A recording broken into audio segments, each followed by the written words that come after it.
Yeah. Oh, hang on. Yeah, I'll be with you in a minute. Just put a bit of bike away. Hang on. Hang on a minute.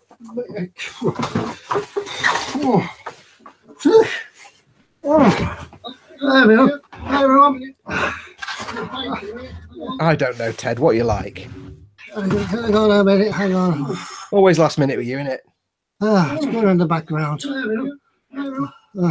Yeah, sorry about that. Sorry, I'm a little bit late. I've just been kneeboarding. Yeah, new sport. I just found it out. We get ourselves down the canal. Get ourselves a dustbin lid and a guy on a bike.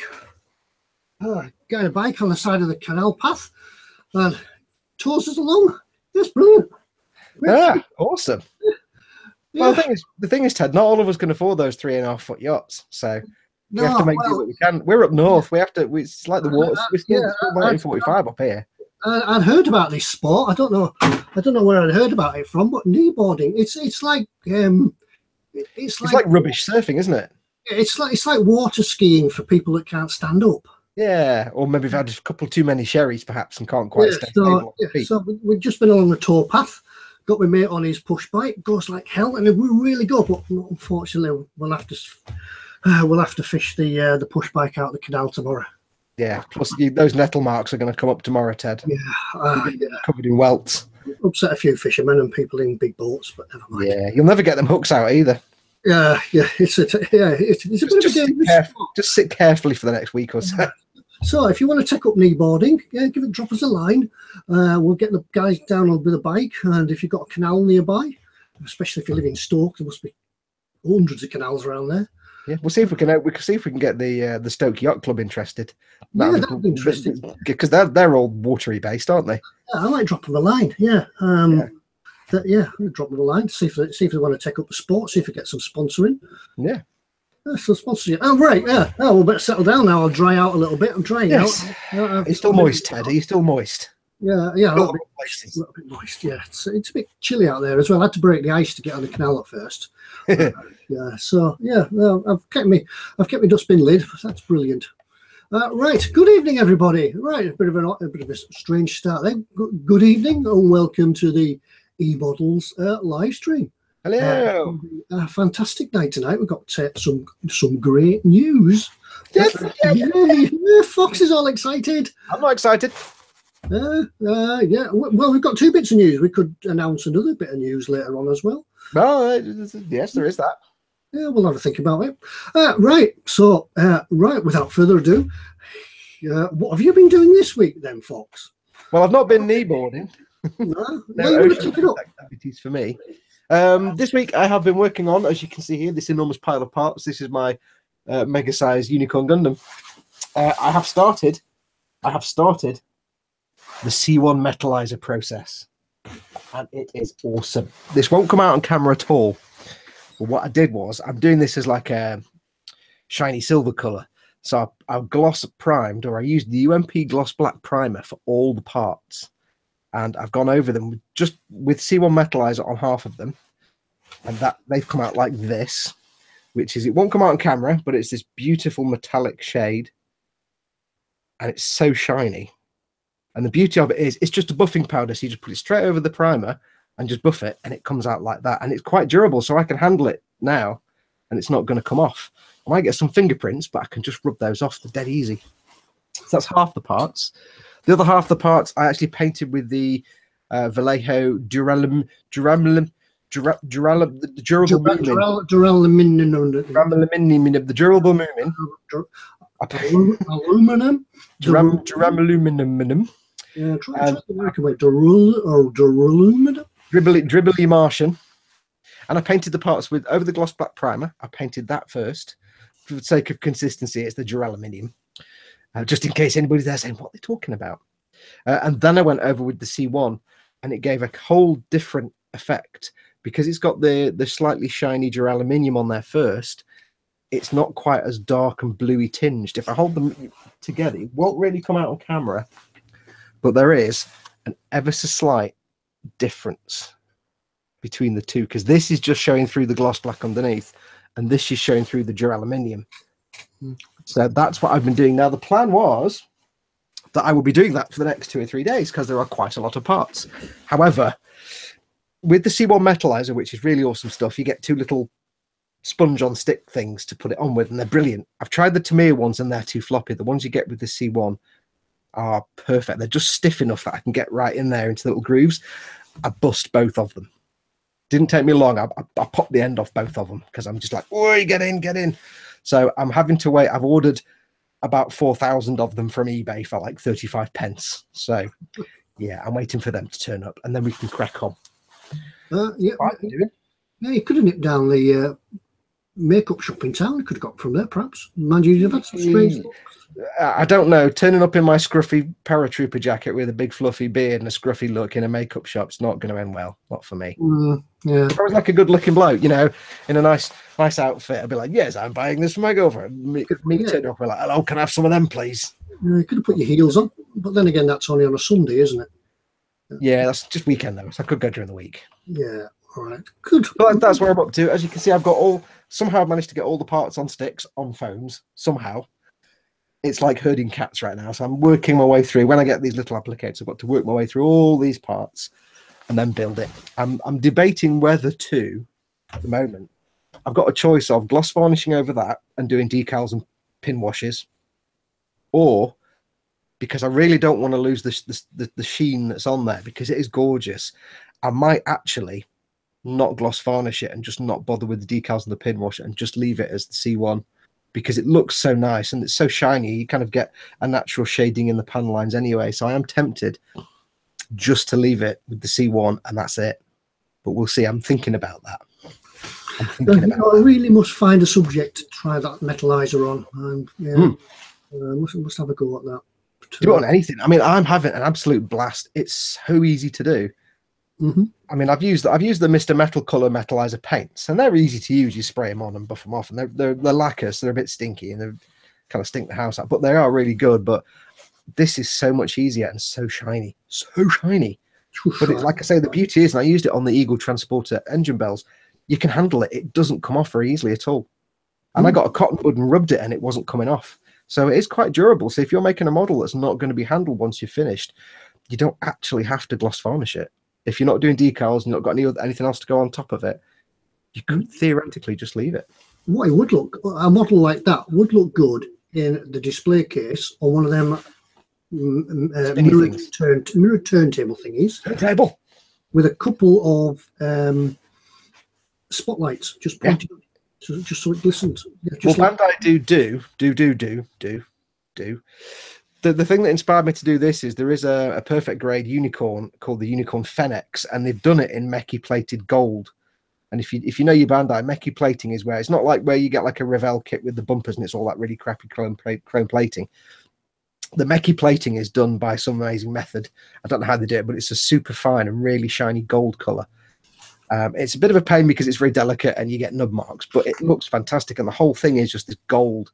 And that is kind of inspired me because it looks gorgeous. You just put it on a rotating disc and the whole thing just sparkles and glistens. So I'm kind of going for that, but in silver colors. But we'll see how it comes out. Might not be quite that reflective. Yeah, you'll have to do. You'll have to put. We'll discuss some LED lights just to shine up. Oh, I see what you mean. Yes. Well, I'd have to buy a case as well, and that's the expensive bit. Well, it could go in the case behind you. Stand on the shelf. Well, no, it's that tall, dude.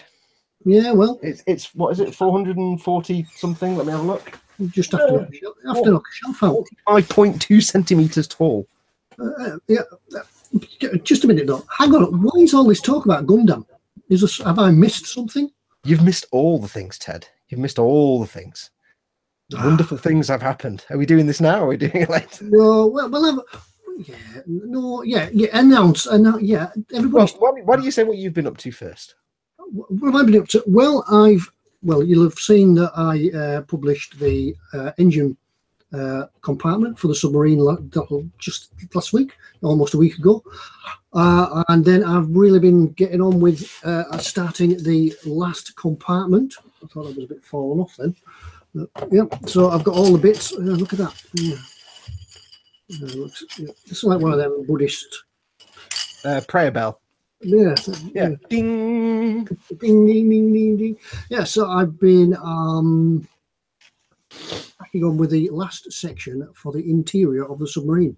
Then there's not much more to go, and then we're on with the outside. So not going to film this section. I want to really get it blasted on and get it out the way. So that's what I've been doing, really. It's not so much the end or the end of the beginning, but the beginning of the end of the beginning. Yeah, it's not the beginning. I can't do Winston Churchill. Yeah. Yeah, I've been working in lots of other plastic as well. I've been cladding the outside of the house in that plastic cladding. So I've been doing that out in the rain. So yeah, you've been doing the domestic stuff. I've been doing the domestic stuff. Is that orders from She Who Must Be Obeyed, or is that just She Who Must Be Obeyed? I've got to do some stuff for her, otherwise I don't get stuff to do in here. So that's what I've been doing. So that, and yeah, I believe that you and Pete have been busy for the past couple of days, though, and we can, I suppose, go on, tell them. Yes, I have been. Me and Pete have been beavering away behind the scenes for the last day or two, on a little bit that you may have noticed on the website now that Gunpla is available, and on the website you can now buy Gunpla from eModels.co.uk. Yeah, and as you say, and as Pete says, you asked for it, so they got it. Yeah, you asked for it, so you got it. So Gunpla is now up. If you go into the eModels website, if you haven't seen it on the Facebooks and stuff, go into the eModels website, and in the categories where you've got, like, RC cars and armor and tanks and planes, you've now got Gunpla. There's a whole section for Gunpla. We started off with a good selection. Now, you have to keep in mind, if you know your Gunpla, there are approximately 12 billion different Gunpla kits, and it's not feasible to have everything. So we started off with a goodly selection, a good wide-ranging selection of different types of kits. Expect there to be more over time. We're just starting out and testing the waters, but as time goes by, we'll obviously get more and more. But right now, there's a good selection of HG, RG, and MG kits on there. So go and have a look. There's brilliant stuff on there. Yes. And apparently, what basically happened was I've been beavering away today, getting them up on the site.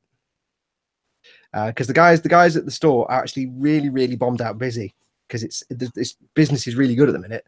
They're so busy. Pete says to me, "Could you put them on the site for us? Because you've used the software before." I'm like, "Yeah, sure, no problem." So I've been doing all that today, and that went live about 5 o'clock, was it, Ted, or something?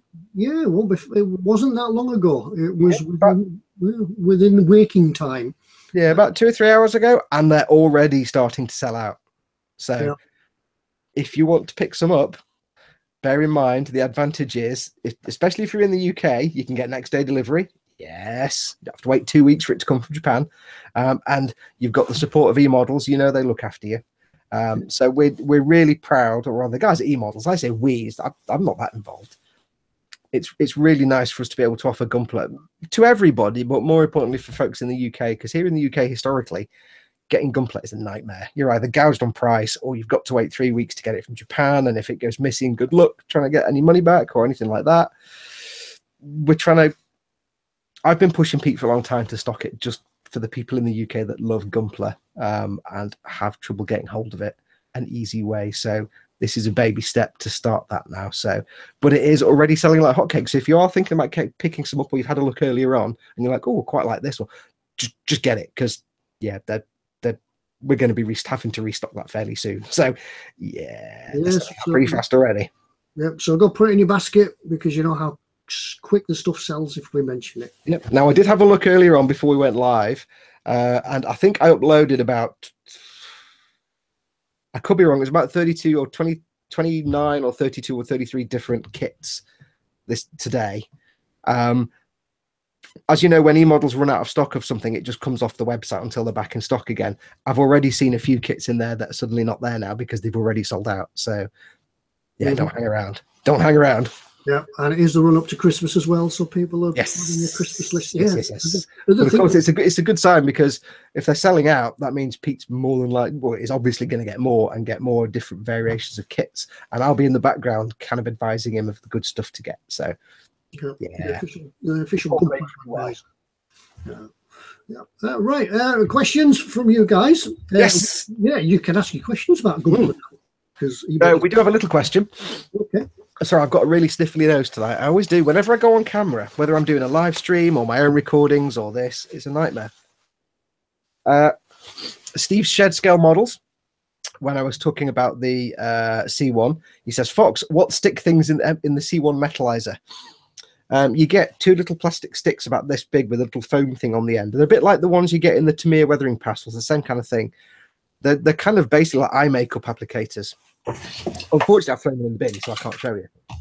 It's a little plastic stick with a foam bit on the end. I think Ted might have one there. No, I think it's just my makeup, actually. Well, it's the same thing, probably. Yeah, it does a little bit. I brought mine as well. Yeah, so that's the kind of thing. And it's what you do to put the C1 metalizer on the model.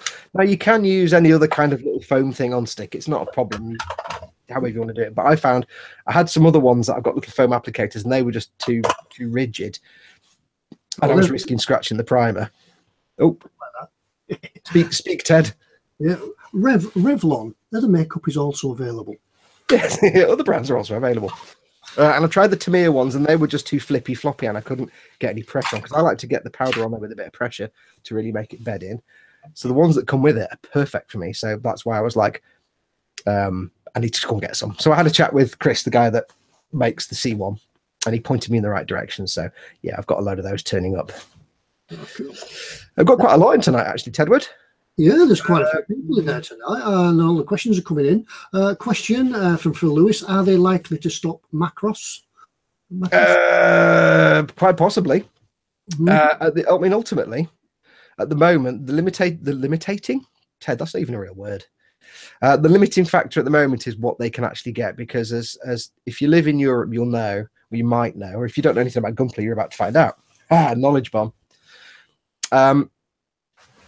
Getting Bandai from outside the Asian territory and outside America is not easy for a retailer.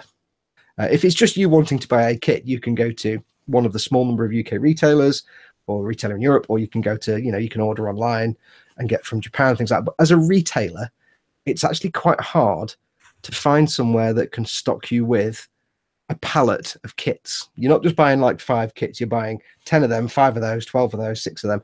You're buying a pallet, and it's actually quite hard, because a lot of times you're having to go through a distributor or another retailer, and then you're at the mercy of whatever that retailer's got. So there's a lot of finagling going on and a lot of jingling jangling. It's virtually impossible to become an official Bandai distributor. That might happen one day, but it's really, really hard, and that's why there aren't many at all outside. Well, I don't think there are actually any. There might be 1 or 2 in Europe, but Bandai are quite reluctant to set up distributors. So it is quite hard. So at the moment, it's a case of what they can get. They do know, for example, that everybody wants Bandai Star Wars. Pete knows this. Pete Mate knows this. And somebody asked this on the eModels page. Bandai Star Wars, that's a licensing issue. Bandai are not allowed to sell their Star Wars kits outside of Japan and the Asian territories. And the only place they can is to Bluefin Distribution in America, who can then sell it in America, because Revell have the license to sell Star Wars kits in Europe. Unfortunately, that means we've stuck with Revell. You can get them as Joe blogs want to buy a kit. You can get them as a retailer. It's really, really hard. Doesn't mean they're not going to get, say, Star Wars kits, but they're going to try and see what they can sort out. So don't give up hope on that. They know everybody wants Star Wars and that they're really popular. If they can get them, they will. Yeah, I think Macross, that's probably something that we'll have to look at over time, see how the Gunpla sales go, because Gunpla's the big seller. Star Wars is next. Things like Macross and I'm blanking on the other one. There's a couple of other franchises that Bandai also do. They're there. They're just not quite super popular. Pete also knows about Space Battleship Yamato as well. So there you go. Yeah, I think we're taking it in slow steps. Yeah, I think that answered Vincent's question as well down there. He said, would they be able to order specific Bandai stuff? I think at this moment in time, they can just have to order what's available. We'll see. Yeah. There's no harm in asking. I mean, like I said, the thing to remember is that short of being an actual distributor where you can order what you want, you are at the mercy of where you can get the kits from. So it's not a case of being able to somebody to say, can you get the such and such? And then Pete can say, yeah, we'll order that in for you, like they would when they've got access to an older distributor. It's not quite that easy. It might be a case of they can say, yes, we'll keep a note that you want that, and when we can get one, we'll get one for you. But it's not quite as straightforward. So it is a bit more fiddly with Bandai stuff. It's not quite as straightforward as, you know, ordering a pallet load of kits from Revell or from Airfix or whoever the distributors are. So it may be a bit more piecemeal, but over time we'll obviously build up the range and the different kits. Certainly going to be more an advantage now to keep looking at the eModels website, keep checking it out, because they'll have an order and it'll come in, and well, you don't know what they're going to get next time. Yeah, so. And the other thing to bear in mind as well, and it's quite an important issue, but a lot of people don't realise it, is it's kind of important to, especially in Europe, it's important to support your local retailer who sells Bandai, because they can't get them straight from Bandai, as most stores can't. There's not a lot of leverage they've got just starting out selling kits now. They're going to a supplier or a distributor or whoever and saying, can I have a pallet of these, please? And they'll get a good discount on them. They'll get a good trade rate. But the more they order and the more frequently they order them, they'll be able to leverage better discounts. And that means passing on better prices to you guys. So if you are into Gunpla and you're into your Gundams and your Bandai stuff, keep coming back for more, because the more eModels have to order and the more they have to go to their suppliers and say, can you have this? Over time, they'll be able to get better and better prices at their end, which means they can pass on even better prices to you. They've tried to get, they've done some dealing and shenanigans to try and get the best possible prices for you right now. But over time, as they get more clout with their suppliers, they'll be able to get even better prices. So keep coming back, keep your eyes peeled, and keep checking, because we'll try and keep the stock updated as often as possible. I keep saying we like it's me, but it's not. Yeah. So yeah. So right. Yeah. Excellent. I've got my moustache hairs are tickling my lip, and it's really annoying me. I should have trimmed it a little bit before I came online. Sorry, guys. Yeah. I'm trying to get to that point. I don't know how this works, Ted, but you know, like when your moustache isn't long enough to curl around, it's long enough to stick down and look like a soup strainer. It's at that stage. I don't want to trim it because I want it to be long enough and go like that, so it can go off to the side. And how do you get past that point? You don't, unfortunately. You just have to keep biting it and supping your soup through it. My big fear is that it comes out like a walrus and it just goes down like that, and I'm like, kind of blimp style. Yeah, you'll have to try some brush conditioner on it and see if you can trim it. And see if you can start. I can do that. Yeah, a bit of Vaseline just to lay it back a little bit. And, yeah, because I'm hoping it goes that way and not downwards. In which case, I'll just have to trim it. So apologies if I fiddle with my moustache a lot to it's really annoying me. Right, let's have a look. Michael Jackman asks, Ted, what is that bomber behind your right ear? That'll be that one. That is the Revell Lancaster bomber. That's as far as it got, because I bust. It's actually my son's model. It's a little bit dusty as well. I actually bust the canopy, and after that, I just left it, and it's never gone any further. Yeah, but that's a Revell Lancaster bomber. I can't remember which type it is. I don't know if I've got the box under the bench. There it is. Excuse me a moment. As everything falls out. That's the one. You can see that. I can't see it myself now. You still there? You with us, Fox? I'm still here. I'm actually reading comments. I thought I'd lost everybody then. Yeah, that's the Lancaster Mark 1 to 3, I think. That's what it's a beautiful plane. My granddad was the bomb aimer in a Lancaster. Yeah. Yeah. My lad decided he wanted to build a bomber. So I said, we'll get a Lancaster. So that's the one we got. And unfortunately, that's as far as it went. But yeah, the canopy was bust on it. I know there is 2 versions. You can put there's 2 canopies in there. I think the other one is still in there, but it never progressed. So maybe what you want to do then, Ted? You want to do a C1 Metalizer bare metal test. Oh yeah, that could be an idea. Not been painted in the factory yet, even though they weren't actually made of aluminium. Were they canvas based, or were they actual metal? No, I think they were metal. Yeah, I think they're metal sheet, weren't they? Yeah, I think they were metal. Yeah, that's that one. Then I've got another one. That was Skylar's. That's Skylar's. I don't know where it is. I think it's an Airbus. I think it's a plane, Ted. It's a plane. It's a plane. I know that much. We did civil aircraft last week, didn't we? I should have shown. Yeah, I wasn't paying attention. That's the one that Skylar built, so that's been up there as well. Oh, and yeah, of course, everybody's got one of them. There we go. That's my collection of aircraft bits, actually. I don't often talk about doing aircraft myself, but yeah, that's a collection of aircraft. I may do an aircraft one day, you know. I may. Yeah, I should. I should. I did the Eurofighter, the Revell Eurofighter. No, not a modern aircraft. Modern aircraft are boring. I mean, proper World War II aircraft. When men were men and aircraft were aircraft. Phil Kett in chat says, anyone else notice that the Revell 172nd Millennium Falcon is listed as the Millennium Fighter on the eModels site? That will be shortly corrected. Could you please pop a mail to ted@emodels.co.uk and we'll get that fixed. I think that's a case of somebody spending 6 hours putting products on the website and actually sort of falling asleep because it's really quite of course, I did the Typhoon as well, didn't I? Yeah. Yes, I did that. I'm going to forget that. It was a fantastic model. Yeah, that was the Airfix one. Yes. Which brings me to a question in chat in the emails. Actually, somebody sent me an email. If you are watching this and you're not actually in chat, or you can't get in chat because of the platform that you're on, whether you be on a tablet or a phone or something like that, you can send me an email if you want a question answered. You want to ask me or Fox any questions about anything, doesn't have to be model related. Send it to ted@emodels.co.uk and we'll do our best to pick it up while we're still online, and we'll try and answer it. Two other quick things before you get going on that one. If you're watching on the eModels website, emodels.co.uk/live, hello, and you want to join in the chat, you can just click the little YouTube icon in the bottom right of the player, and that will take you to the stream on the YouTube page. That's where the chat lives. And lastly, if you are in the chat with us tonight, if you want to ask a question, as always, do it in all big capital letters so we can see it. As always, there is the option of super chat. It's usually a couple of quid. You can pay a little bit of money and your chat will be big boxed off in a big blue box and we'll see it from a mile away, and it guarantees we won't miss your question then. It's completely optional, but it is appreciated if you want to do a super chat. It's a little dollar sign just underneath the chat window. It gives you a little sort of promoted chat so we can see your comment. Anyway, carry on. Yeah, Steve Shed Scale Model said he didn't get any of those sticks that you speak of in his C1 kit from eModels. Oh, okay. That's weird.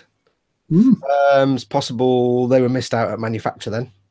Yeah, I know they're not stock. They're not packed at eModels, are they? They're just wrapped up. Yeah, so it might be when it's been manufactured.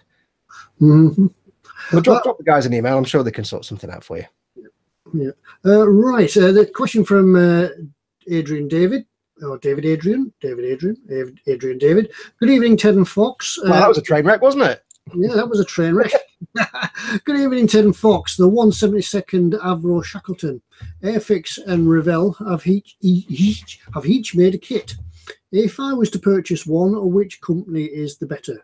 Oh, it's actually from Adrian Sharman. Sorry, Adrian David. It must be Adrian David. Is that his son's name then? Adrian David? I don't know. You lost me 10 minutes ago, Ted. Yeah, I should really read what I'm going to speak about first, shouldn't I? Yeah. Yes. So the question is, should he buy the Revell or the Airfix Shackleton? Yeah, well, haven't Airfix just retooled the Shackleton and re-released it? They've released it as the Airborne Early Warning. I think I would personally, if from what I'd seen, I have seen it at I saw it at Telford. I would go with the Airfix one. Looks quite nice. Looks quite a nice kit. I think it's got an interior with it as well. I'm sure the guys would tell you in chat. If you're watching chat, Adrian, if you're not watching chat, if anybody answers it, I'll read it out for you. So yeah, but yeah, I'd go for the Airfix one because I believe it's new. It's new out, and eModels have actually got it on the site at the moment, on the website. So I mean, I'm not familiar with the specific kits. The only thing I would say, I can't say which is best. The only thing I would say is, like Ted says, with the eModels, with the Airfix ones, if it's like about £5.99, it's probably the old 30 or 40-year-old tooling.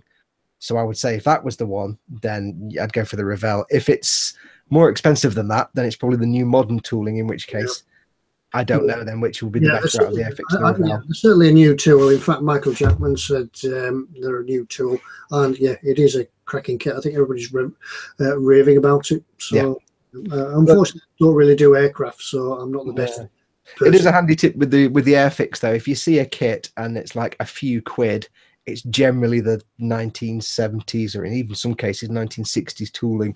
So it's not going to be very good, but you're only paying a few quid for it. The new toolings are obviously a normal price, and they're much better kits. Mm-hmm. So the dirt cheap Airfix, they're usually the fun little ones you can do every weekend because they're only a few quid and they're really old. Yeah. Like the Junkers U52 that I got that was terrible. It was like 4 quid, so I'm not going to complain, but it was like, oh, I can't build this. That was like a 1972 tooling. Wow. Yeah, but have a look. Yeah, Vincent says check the reviews on them. But yeah, you'll find which ones are better. And I think you'll find the Airfix one comes out better. Yes. Now, Adrian David, who is in chat, his name is actually Adrian David. So you may have got it right somewhere in that carnage a minute ago. He says, Ted, how is the experiment going with your lights? Sorry, what? He says, Ted, how is the experiment going with your lights? Which lights? I don't know. Were you experimenting on the U-boat, perhaps, with some kind of lighting? No, I have been putting lighting in the U-boat as I go along. If you saw the video, you would have seen the engine room all sort of finished and such. There's no lighting in there yet, but once I get to the end of it, I'll put all the lighting in now. I've done it in 1 or 2 of the compartments. It's going all right. It's going well. It's nice and easy to do. I got a kit from our lighting wizardess. Wizardess. Is a female wizard just a wizard? Is a wizard? I think a female wizard is just a wizard, isn't she? It's not a witch. I don't think there's a male and female for wizard. Is it not? I don't know. Yeah, but the lighting's going great. It works well. Yeah, I'm quite into lighting models now because it is. Yes. There is another comment, and I've just scrolled by accident and just missed about 300 comments. Spidiquate says, "Ha! Just noticed Ted's arrow pointing to the red top bottle." Kay says, "No lights on the arrow."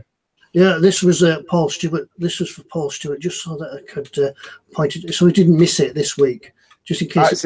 I said to Ted, because I didn't know he couldn't just leave it flashing, so I said, just leave it flashing so you don't mention it, and then Paul Stewart would be like, "Oh." Yeah. So there we are. We'll leave the lights on. Yeah. Let's have a look. Tim Brick says, "Seriously, moustache wax and a brush." I've got the brush, I just haven't got the moustache wax. Yeah, you can get a little manicure kit, can't you, for your little brush? I just hope they grow that way, because I want it a proper Bob Symes job. I don't want it to go down like that bloke from Mythbusters. No, Jamie Heineman. I don't want that. I don't want a wall. Oh yeah, or the guy off Junkyard, Scrap Heap Challenge. Yes, I don't want that. I know who you mean. Philly says, "Brilliant. Didn't notice the taunt arrow." Yeah. Let's have a look. Zadster says, "Shiny metal Lancaster would be pretty epic." Same chat as me. I've lost half of this. I know the chat's just moved so fast that I've lost half of it. Yeah, we must apologise as well, because the chat is moving so fast. If you do post a question and we don't answer it, it's because we've missed it. Have another go. Just retype it. Yeah, Carl at Maker Model says, "Wing not wings, Fox," in response to me saying I must do a plane at some point. I am tempted. I'm going to tell you, Carl, I am tempted. If I do a plane, I mean, we can be fairly certain the next build for eModels is probably going to be a Gunpla. But when I do eventually do a plane at some point, I'm tempted by a biplane. There's that little boy in me, like little 7-year-old kid in the late 70s, early 80s, making airplanes, and they were always biplanes. Yeah. TK says, "Build aircraft, lol." Oh, by the way, everybody, TK is in here chat tonight. He's your moderator, so be nice and he'll look after you. It's a family-friendly show, so no swearing and rudeness, no advertising. Yeah, I think Chris is in as well, isn't it? Chris as Gross Models. Is Chris in? Yes, is Chris in? I've not seen him. Yeah, he's there, Chris. Oh yes, there he is. Hello. Yeah. Yes, Chris is in as well.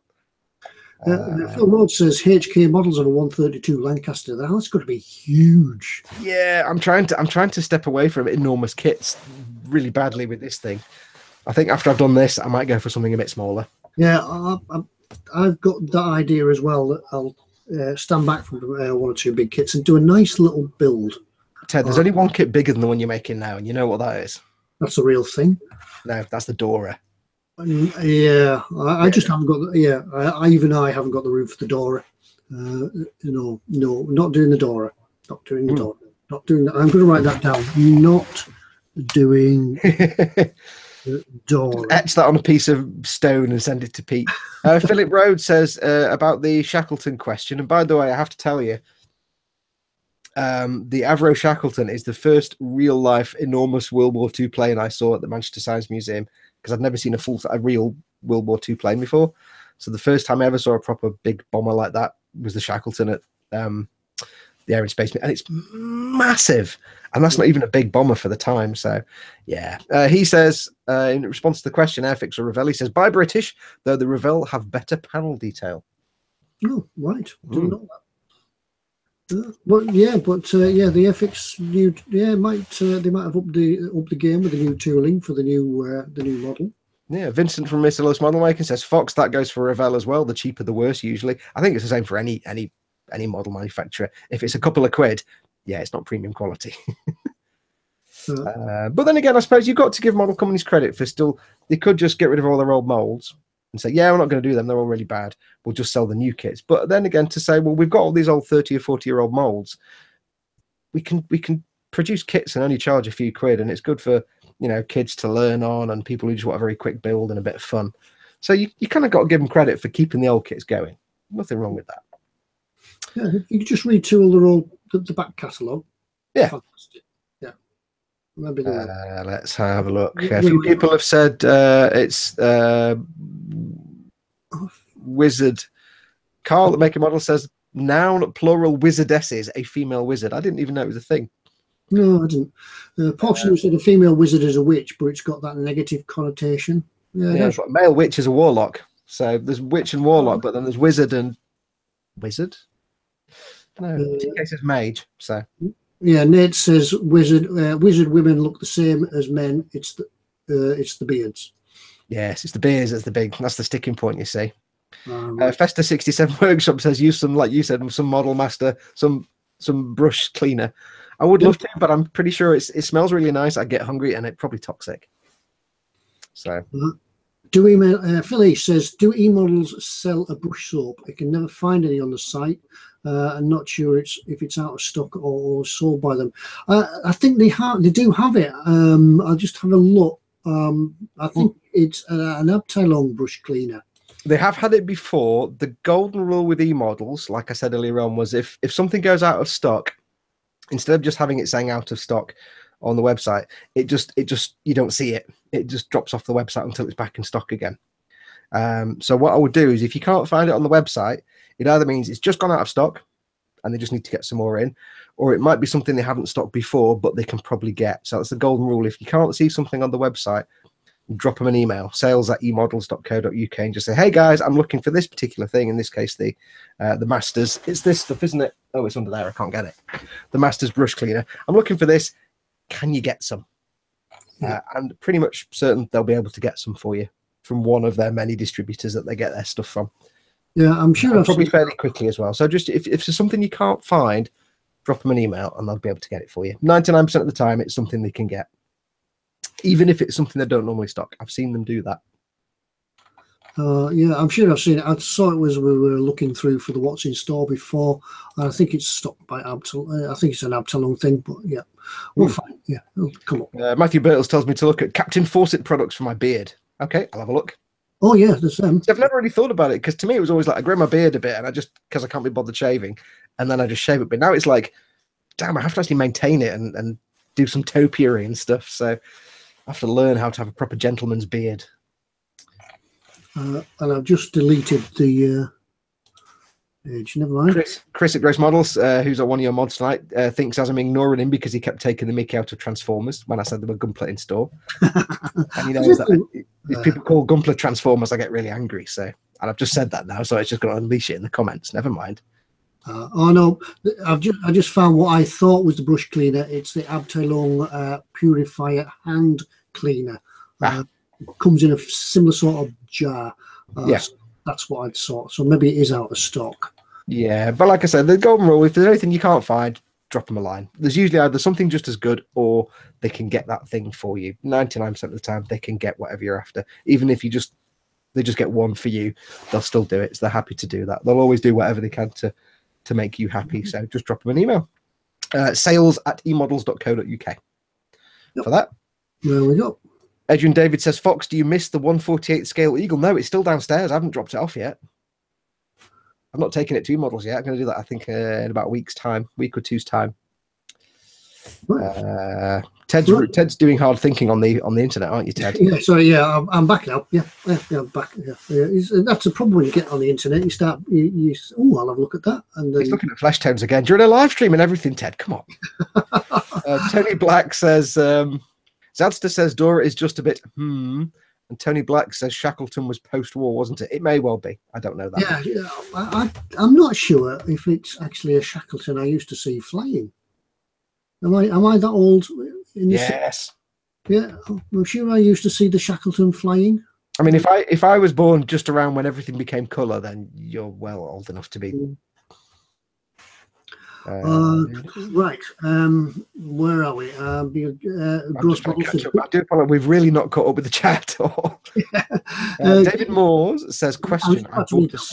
Oh, what are you doing? Right. I bought a small metal figure. What glue would you say is best for gluing metal? Certainly try super glue. If not, try two-part epoxy. That's about the best you're going to get for them. Super glue is probably the easiest bet. It's not, the thing with super glue is it's really good, it's really fast. Try and go for super glue thick, not the thin stuff. The thin stuff dries really, really quickly. The thicker super glues, you get about between 15 and 30 seconds to fiddle around a little bit. Although generally with metal figures, they're kind of got pins and stuff to make them fit quite nicely and easily. So super glue is fine. It's just, the problem with super glue is if you knock it, it can shatter. Whereas epoxy is tough as old nails, but and you can get a 5-minute epoxy, so it will dry fairly quickly. Yeah, one little tip, whether it's resin or metal, whatever two surfaces you're gluing together, give them a bit of either a sand if it's resin or a bit of a file if it's metal, just to rough up the surface so you're keying the surface, the glue's got something to grip onto. Because if it's just flat, smooth metal or flat, smooth resin, you're not going to get the best possible bond. So if it's resin, you can just etch a few lines in with the blade. If it's metal, just rough it with a little metal file just to get a rough surface on that. It's got some grip to it. Yeah, that will do the job brilliantly. Yeah, I remember many years ago, you could buy model railway engines that were all metal, sort of white metal, and you had to put them together with two-part epoxy because I don't think super glue was out in them days. Yeah, it certainly wasn't available to the public as it is now. It's two-part epoxy is usually your go-to standby. It's a lot more durable than super glue. Yeah. Matthew Birtle says Transformers are robots in disguise. Gumplet are suits with kids in them. Ooh. Pretty much yes. I'll give you a point for that one. The Shackleton was apparently 1949. Yeah, and they retired them in the 90s. Not just pretty faces on this show. We learn things, or at least you learn things that we don't know. Yeah, so yeah, I would have seen the Shackleton flying then. Yeah. The Shackleton was a post-war development of the Lancaster. Well, they do look a bit like a Lancaster, don't they? Does that, yeah. Sorry, I'm just reading the comments. Ashley Sparrowhawk, here's the one we get quite often, actually. What's the best glue for sticking down cockpits? Keep talking, Ted, while I grab mine. Yeah, well, find it. Keep talking. I'm keeping talking while Fox is going to find the glue that you can use for sticking down canopies. And have you found that glue yet for sticking down canopies? It must be there somewhere. Is it behind that bottle there? I'm keeping talking. I've just got to try and grab it without dislodging 15 different things. All right. Everything's going to fall over now as you pull the glue for gluing canopies out. I don't know why I don't just get these out ready, because we always get this question. It's a good question. There we go. Do you want to answer it, Ted, and I'll wave them around, or do you want me to answer it? You can wave it around. I can't remember what it is you've got. Hold on, Ted. There's 3 kinds of glue you can use for canopies. The trick is with canopies, there's actually 4 kinds of glue. Wait, yeah, 4, I think. The trick is with clear parts, not just canopies, but clear parts. If you use normal polystyrene cement or things like that, or especially super glue, the risk is you're going to fog the plastic because it's clear plastic. With super glue, it's the vapor of the cyanoacrylate gassing off that fogs it. With regular polystyrene cement, it's actually altering the physical structure of the plastic. So you don't want to use normal glue. You want to use either normal craft PVA, which is your normal white glue. You know, when you're a kid at school, you get it on your hands and you peel it off. Normal white craft PVA is perfect for that. Yeah. Or if you want to use a proper modeling product, use what's called canopy glue. And I've got two here. You've got Revell's Contactor. And I also have Micro Crystal Clear from Microscale. Both of these you can get from eModels.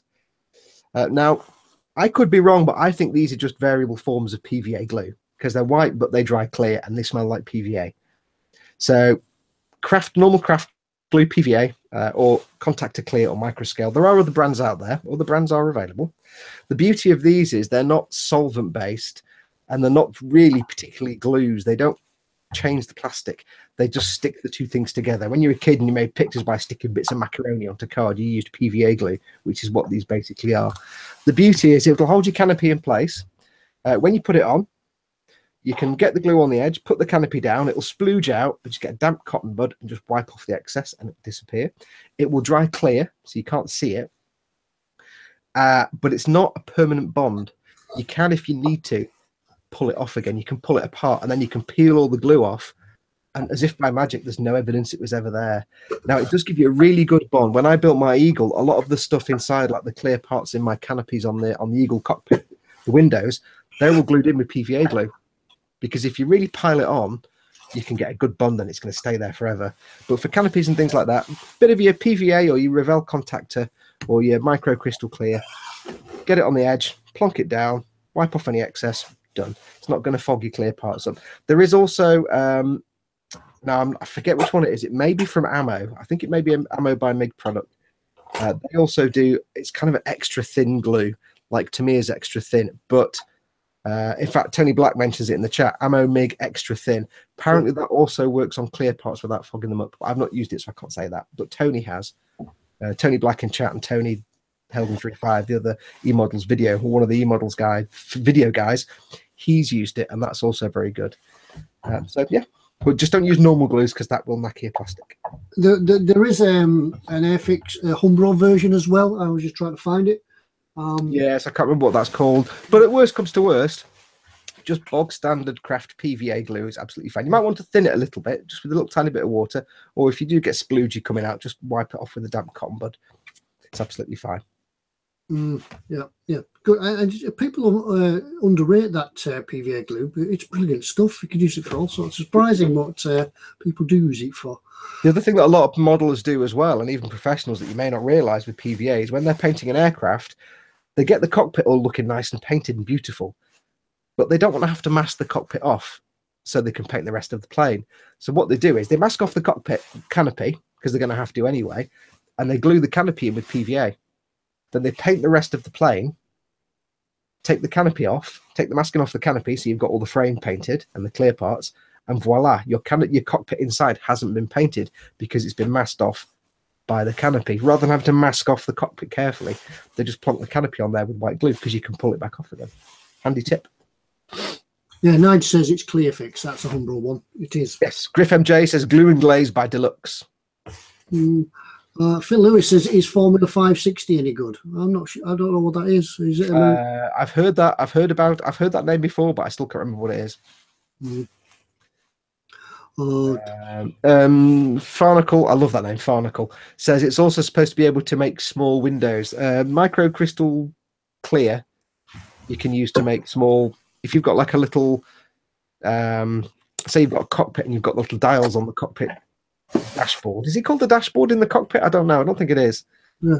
Console. You can actually, if you've got say a recessed circle for your dial and a decal that goes inside the recess, you can then get some of that in there and blop it in with the brush, and it'll dry clear and shiny, and it looks like a glass cover. So it's, these two are useful for making glass things like that, and weapon sights and things like that as well. You can build it up in layers. I found my Clear Fix. I've had this for absolute years. $1.99 it was, or was. And yeah, I've had it in that bottle for years, and it's still going good.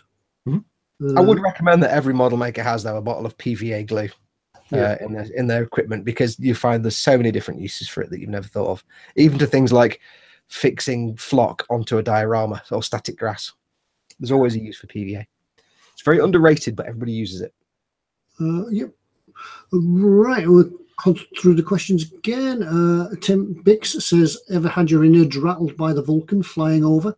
Yes, all the time. We used to fly low level across Morecambe Bay, trying to dodge the radar. You used to see him low level all the time. Brilliant aircraft. Fortunately, not flying anymore. Never mind. Right, carrying on down. Mr. Loaf says, Fox all the way around, though. These are glue. Extra thin and stuff for cements. Yes, I may have misspoken. Things like extra thin and stuff, they are cements. They cement parts together. These are glue, traditional glues, as in they don't actually affect the thing you're gluing together. They just kind of form a bond between the two parts, and they don't actually change the two parts you're sticking together don't change on a molecular level, whereas with cements like Tamir extra thin, it chemically welds the two pieces together. So yes, you're correct. I got the words wrong there. And it's an instrument panel, not a dashboard. Instrument panel, not a dashboard. Instrument panel. I was trying to think of myself. Many things being learned tonight. Deluxe doing yes, Philip Rose says that instrument panel. Yeah, Deluxe do an excellent range of modelling glues. They do actually, and eModels sell them as well. They do one or two diorama stuff as well. They do some snow, which we must have a look at sometime. I'll do some Deluxe. Maybe Professor McSkipperton can be persuaded to do a little demonstration on snow.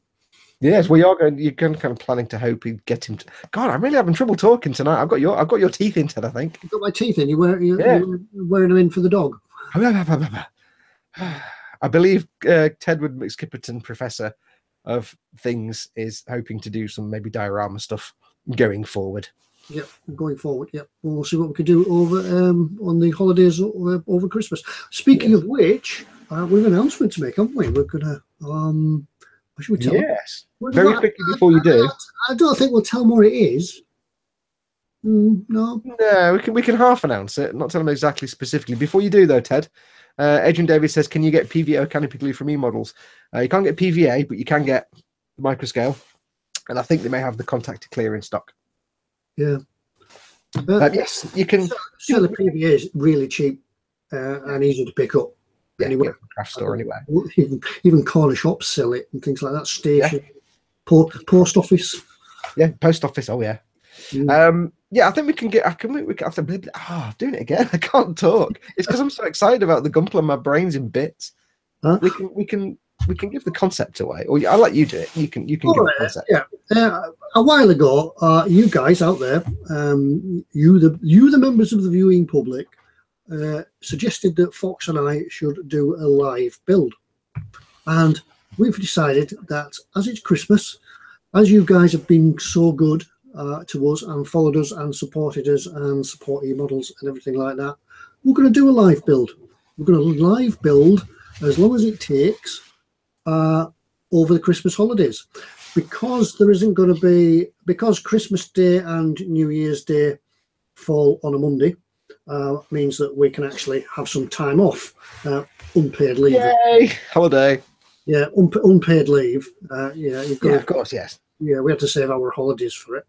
Yeah, but we're going to have some time off. But so that you don't miss out, in between them 2 Mondays, at some time yet to be announced, Fox and I will do a live build, and we will announce what it is next week.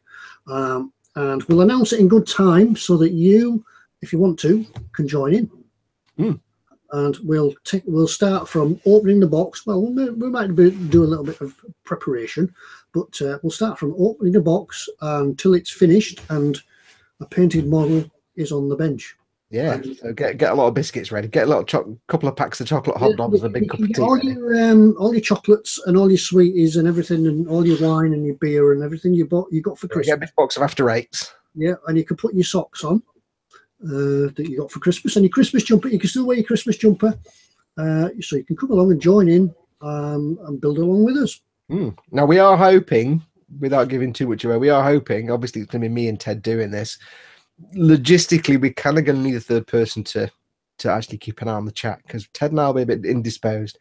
So we're making arrangements for a third person to be involved, and who will actually be the MC for the chat and will let us know what the questions are, because we won't be able to read the chat. So yeah, but we're working on that. So stay tuned. Yeah, it will be within the 8-hour time limit that we get on. Yes.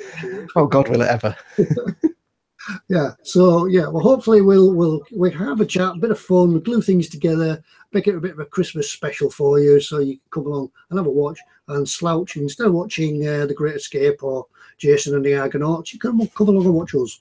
No, Jason and the Argonauts is New Year, dude. No, That's after Christmas. It's post-Christmas lectures. It was the last thing I watched before I got the back to school blues when I was a kid, because it was back to school the next day, and I'm like, oh, it was always on a Sunday. Yeah. Now the Christmas lectures did used to be interesting, but now they just seem very boring and highbrow. I actually find that they were kind of always designed for kids, but they were interesting to adults. Nowadays, they're just too children's TV patronizing. They're not fun to watch as adults at all. Yeah. We have a question. Oh, yeah. From Farnacle, and I'm going to answer all his questions because he's got the best name in the chat. How do you paint it's moving. I can't stop moving.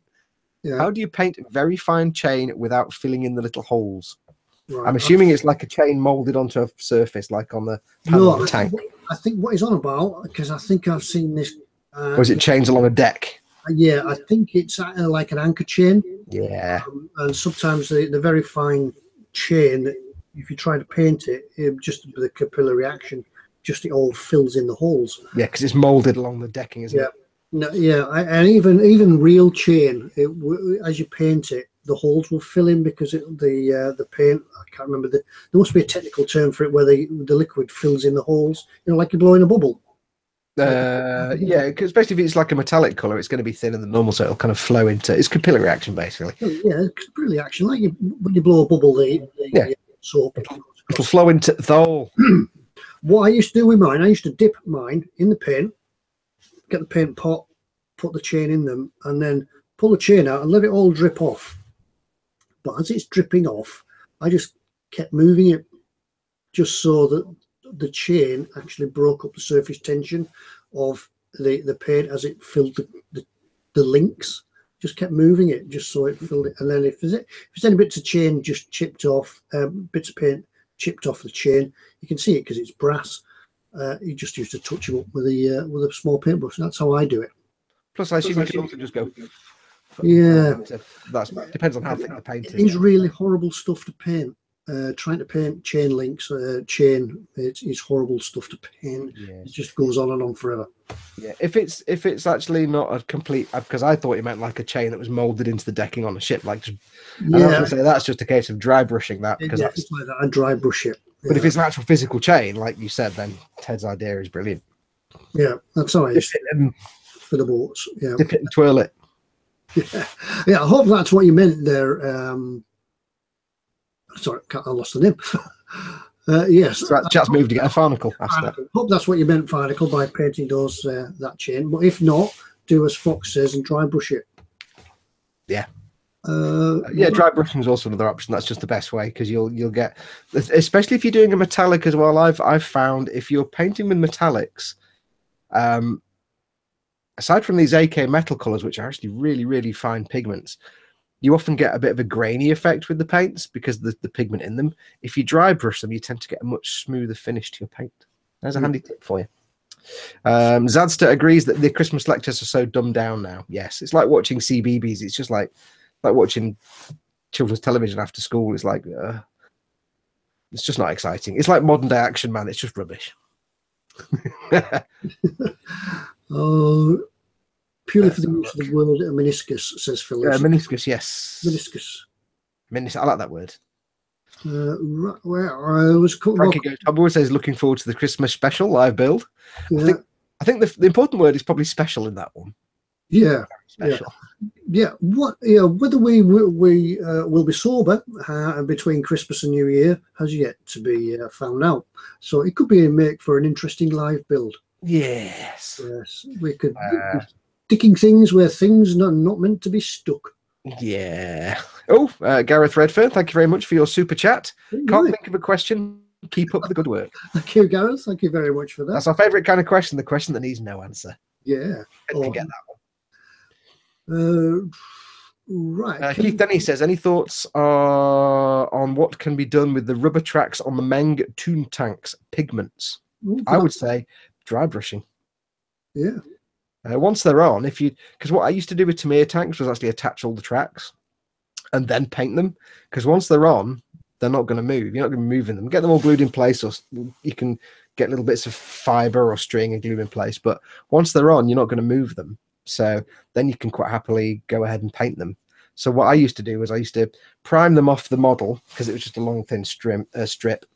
Prime them off the model, get them on the kit. By that point, some of the primer would have flaked off anyway, but usually not so much that you can't just then go over it with paints. But I used to dry brush the paint. So if I wanted a rusty track, I'd dry brush on the rusty colors, and then I'd dry brush over the metallic colors and go on with any pigments and stuff like that. So I dry brushing, because normal paints, they'll probably pool and they'll probably slough off the sides because it's a shiny surface. So just go for dry brushing. And it depends on that. I've not seen the tracks on them, but if it's a good enough sort of metallic color anyway, use that as the base and work it from there. Add your rusty washes and things and pigments and stuff. Yeah, but use the base color of the track. I didn't know that the Toon Tanks actually had rubber tracks, but I didn't either. But now he said that, it's giving me flashbacks to Tamiya kits. I'm assuming they're kind of the same. Speedy Quake says the same: dry brush and or wash. Yeah, you can say if you can use the base color of the plastic, it's advantageous, but sometimes it's not possible because it's not always a good color. Yeah, but some pigments, or you could just splash the mud on, splash it on. Yeah, splash it on. Yeah, splash it on. I try and get it focused for you. Oh, yeah. Try the mud's splashes and heavy mud and things like that. It's good stuff. Great stuff. That. Yeah. Good fun. Am I still in focus? Michael Jackerman says, "Please don't build a Spitfire." No. It won't he's guessed. Oh, I don't want to give it away. I'll have to do something else now, Ted. Yeah, I'll have to build something else now. I don't know. See, they're gonna guess Millennium Falcon now, so I better change that as well. Yeah. Well, never mind. It would have been good, but you've guessed, ruined it. The Christmas build by Ted and Fox is a model turkey. Yeah, I think I'm seeing enough turkey by end of Christmas Day, I think. That's a consideration. Actually, that's a consideration that we'll have to take into account. We'll have to think of refreshments. Your mum will have to fetch you sandwiches and pop and crisps. Well, you know what?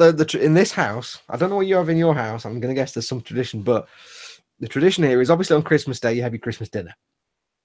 On Boxing Day, in this house, you have ham and chips, but it's not ham in a packet. It's proper. Here's a big chunk of ham that you've cooked properly, and you slice it up with the chips and the sauce and the sprouts and stuff. But then after that, for the next 3 or 4 days, the tradition is turkey pickle butties, which is all the bits of your turkey left over on a sandwich with pickles chopped up, and then mustard and I haven't tried that one because I always find that the turkey goes dry after turkey. Well, it does, but if you put enough butter on there and you've got mustard and maybe some mayo, but if you get a load of pickled onions and slice them up into halves and put a load of those on and jam it together in a butty. So turkey pickle butties is the tradition in this house. So there may be some turkey pickle butties depending on when it is.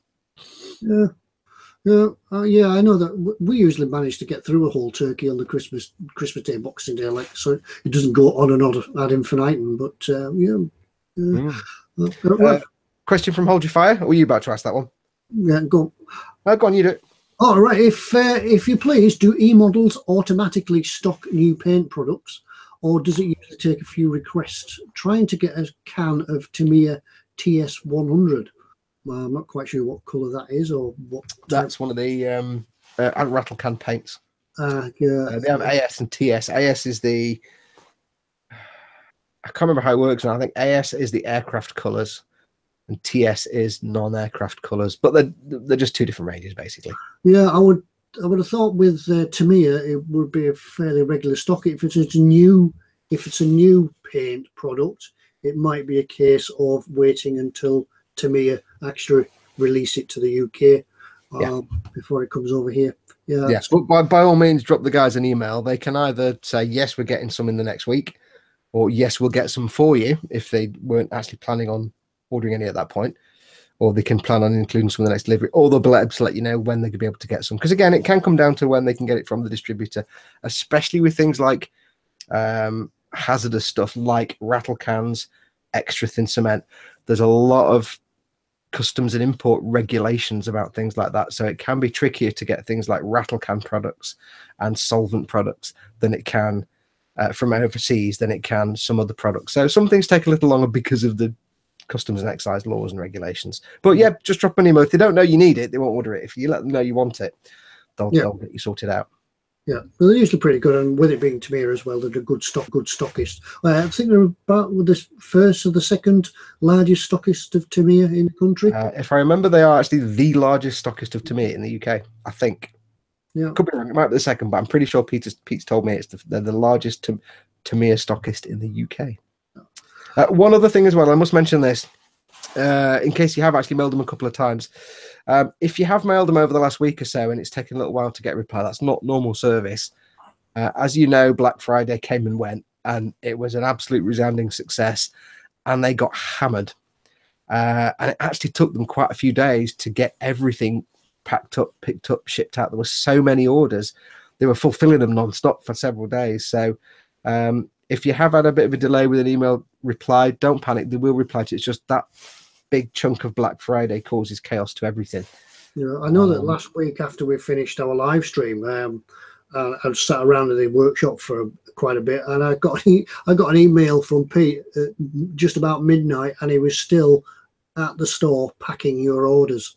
Well, we actually joked, I think, on the end of the stream that Pete might still be there packing orders, and he was till midnight. And he actually phoned me on the Sunday, and they were still there packing orders.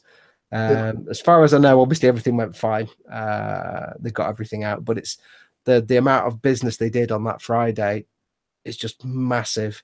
So if you have had any delays hearing from an email, don't panic. They will get back to you. They will get back to you as quick as they can. They may just have a little bit of a backlog, so we'll just be working their way through that. It's not normal for eModels. Yeah, well, yeah. I just go through the chat again. Adrian David says he's doing an Indian dinner for Christmas. Well, it's different. Different. I like that side of that. I mean, let's be honest, Ted. Let's be honest. Christmas dinner, turkey, sprouts. Yeah. It's actually really boring. Yeah. Turkey is like the most boring bird. It's not interesting at all. So having not Christmas dinner but something else is quite a good idea. Could be. I mean, I don't mind turkey. It's just so boring. I see we've got Lee Chambers in as well. Lee. Oh, hello, Lee. Yeah, Lee won our November gallery giveaway. Yeah, he won the gallery competition with his Fireball XL5. Lovely little model. I'm trying to remember the theme tune and I can't, so I'll just go Fireball XL5. No, I can't remember. I wish I was a spaceman from Jupiter and Mars. That wasn't the actual theme, was it? It was. It was at the end. I think it was at the end. Was it? I thought it was just a song that came out at the same time. No, I think they played it at the end, didn't they? I can't remember the singer. All I can think is Marina Aquamarine, and that's the wrong series. So we're doing it again, Ted. We've gone into retro. Move on. Pull out. We're not going to get pulled on copyright, are we, for singing these songs? Yeah, probably. Eject. Thanks, guys, for picking his Fireball XL5. And he sent me an email. I did get your email, Lee. He sent me an email saying that he'd actually scratch built the cockpit from solder and stuff. So, wow. Well done on that. Even better. Do feel free, because obviously the picture on the gallery was taken from a bit of a distance.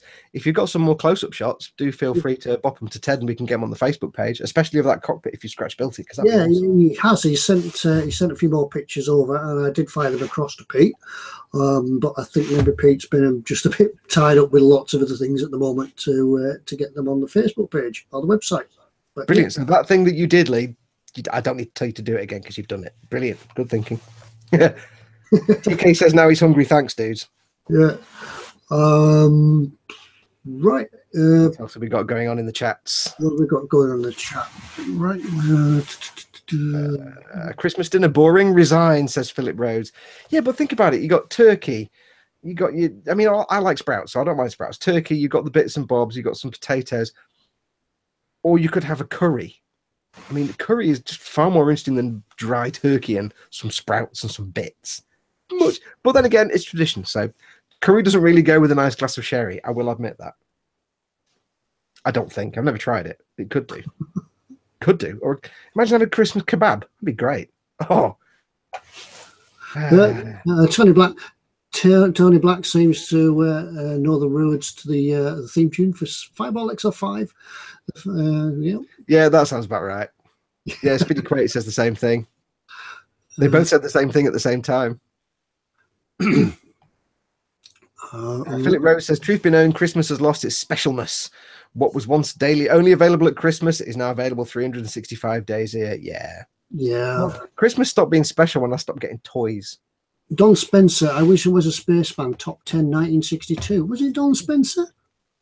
Doesn't ring a bell. That's why I thought it was perhaps, it was in the era of all the, you know, those kind of songs. That's why I thought it was nothing to do with Fireball XL5, just a song that came out on the back of, but maybe it was. Maybe. Question, Fox. What was the aluminium paint you used on the Eagle thruster bells? It was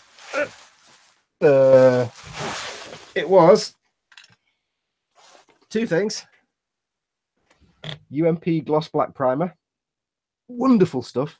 It's as easy to put on as the matte black primer. It's exactly the same. Just slap it on. What did you do, Ted? Yeah, slap it on. Yeah, blap it on, no problem. Slap it on. And then it was C1 Metalizer, which is the buffing powder. Actually, no, tell a lie.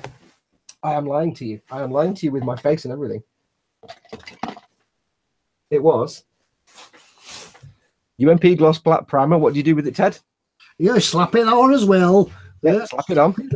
Yeah. Then it was you won't be able to see this because it's a mess.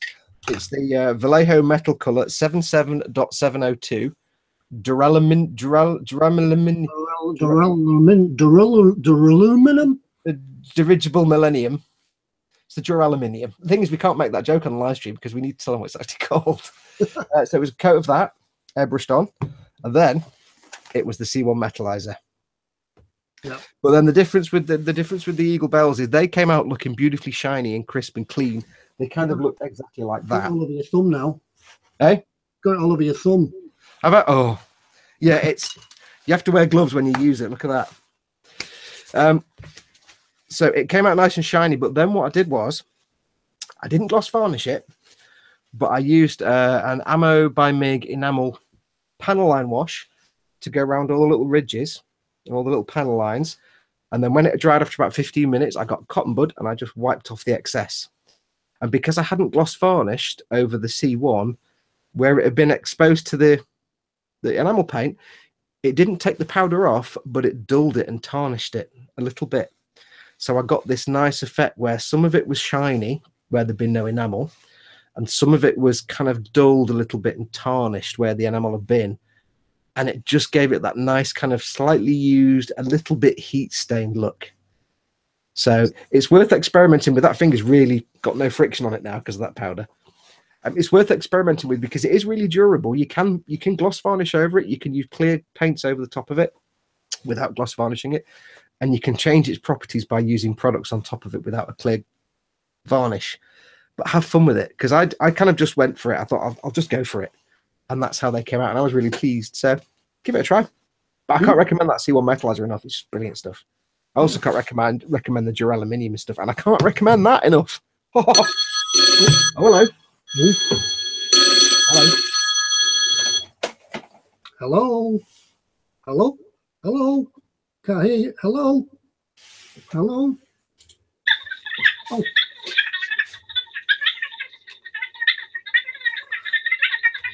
Yeah. We know. Yeah. Congratulations on that. I can't quite hear you though. What's the noise in the background? It's James. What's James doing there? James is on the karaoke tonight. What are you doing? You're running the bingo. All right. Yeah, right. So when's this going to happen? Ah, right. So it's the Great Yacht Club Regatta next week. Right. Have you told the Coast Guard? Ah, right. So you just want us to stop? Yep. So you just want us to stop chatting and get on with the show? Right. I think they're calling your name. I can hear it in the background. You're doing the bingo now. Okay, bye now. Got to get on with the show. Sorry about that. Pete's calling the bingo. 2 fat ducks, 42. Yeah, it's not going to go well. Right, yeah, we've got to get on with the show. Yeah, he said, do what's in store. You didn't even tell him I was wearing the jacket. I didn't have time. He was man, a few words is up. It's up, Pete. I could hear James in the background. Eye of the Tiger, it was. Oh, really? And I know Pete's going to do Nothing Compares to You again. They're going to take up the floor all night. Right. I think it's time to do a what's in store. Yes. What's in store? Yeah. Let's do what's in store. Hang on. I've got to press all the buttons in the right order, haven't I? Right. Yes. Remember to lock it on you. Right. Lock it on me. Do a screen share. Right. Do a screen share. Do a share. And this week we're looking at tools. Look at that. Look at that. Curves on that. Yeah. This is that right. I used to have one of these when I first started modeling. I had the original Swan Morton plastic blade. I used to have one of those. We've gone back to the 1980s again, haven't we? It had a little bit of a thumb screw type clamp for your blade. Really safe. Yeah, just apparently when you dropped them, you stabbed yourself in the leg, but never mind. It's a sign of an enduring design that it hasn't changed in like 40 years. Yeah, and yeah, you can always rely on Swan Morton. I look at the price of this, £1.15. That's less than £1.16. It's ridiculous. Yeah, I know. And you could get a couple for that price, couldn't you? Yeah. I think if I was ordering, you get a couple for twice the price. Because the blades come in different shapes, so you can get a couple and put different shaped blades in. eModels.co.uk for all your cutting needs. Yeah. The only thing you've got to be careful of, I did find that it got too close to the candle once. Once I was melting sprue, stretching sprue with a candle, it melted the end of the blade. Melted the end of the handle. Yeah, and then you get the burning plastic on your hand. Yeah, so it's not very good. Right. Yeah, so if you want the Swan Morton plastic craft tool handle, number 1235, you now know where to get it from. Swan Morton 1235, yeah, just £1.15. But I don't think you really want to see these sort of things, do you? No, you want to see. They're not here for the bits and bobs, Ted. They're here for this. Yes, there it is, folks. Yeah, right. Times. You knew it was going to happen tonight. You knew it was going to happen. I'm going to have to make your screen slightly larger so I can actually see what you're showing here. Right, Ted's going to just sit back and have a little glass of gin now while I carry on. As you know from the start, we said eModels are now stocking the Gumplers, so you'll forgive us if for at least this show I completely pimp out the Gumpler. I'm only going to show you a few. Now, I know most of you out there will probably know Gumpler already, but I'm going to do this for people that don't know Gumpler, and I'm going to show you one of each grade. So for those that you don't know, Gumpler come in different grades: high grade, master grade, real grade, perfect grade, mega size, and the grade tells you how complicated the kit is and how big it is, what scale it is. And the first one I wanted to show you was the high grade GM ground type. Now, high grade kits, dead simple. They're usually low part counts. They often depend on, for a lot of cases, stickers to give you the different colored parts, although there is some color separation in there. And they're fun little weekend builds, or if you're just getting started and you want to try a Gumpler out, just see what it's all about. They're also brilliant for younger builders. If you're trying to get a younger builder into model making, these things are a delight. Now, if you've not made a Gumpler before, Gumpler are snap fit. There's no glue required. But like I said in the video that's on YouTube channel today, if you've made snap kits before that aren't Bandai, then forget everything you know about snap fit, because Bandai just blow it out of the park. Nobody does snap fit like Bandai. So this is the GM ground type. It's a nifty little kit. It's 1/44 scale. Fun little weekend build, nothing too complicated. If you're going to be fully painting and weathering it, there'll be a little bit of seam line work just to clean up some little seam lines. There'll be a few stickers in there for the colour parts, but if you want, you can just mask those and paint them off. But yeah, if you're just getting started or you just want to find out what Gumpler's all about, grab yourself a little HG. How much is this one, Ted? This is... I'll just close that. This is $19.99. Good little kit. Good little kit to start with. Just the type of kit that I've got here then. The one you've got your little HGX here there. Yeah.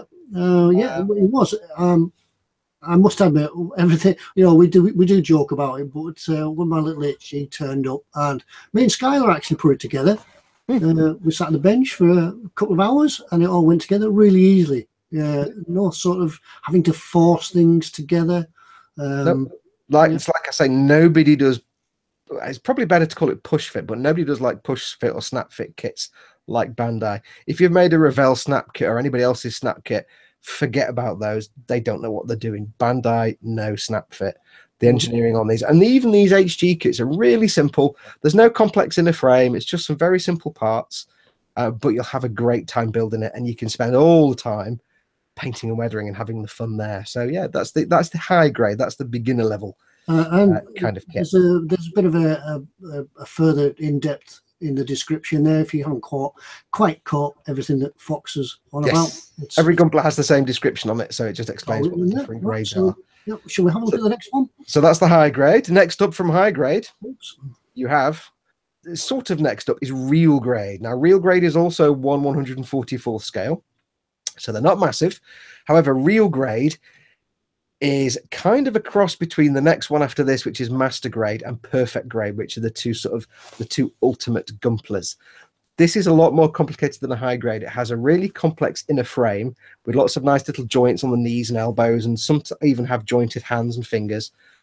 Lots and lots and lots and lots of tiny parts. So you get all the sort of opening armor and lots of intricate detail. And it's kind of like, which we'll show on later, it's like a master grade in a smaller scale. So it's really complex. The beauty of these is when you look at the inner frame is all on one sprue, and it's usually molded in one piece with working joints. When you see it, you'll know what I mean. It's incredible.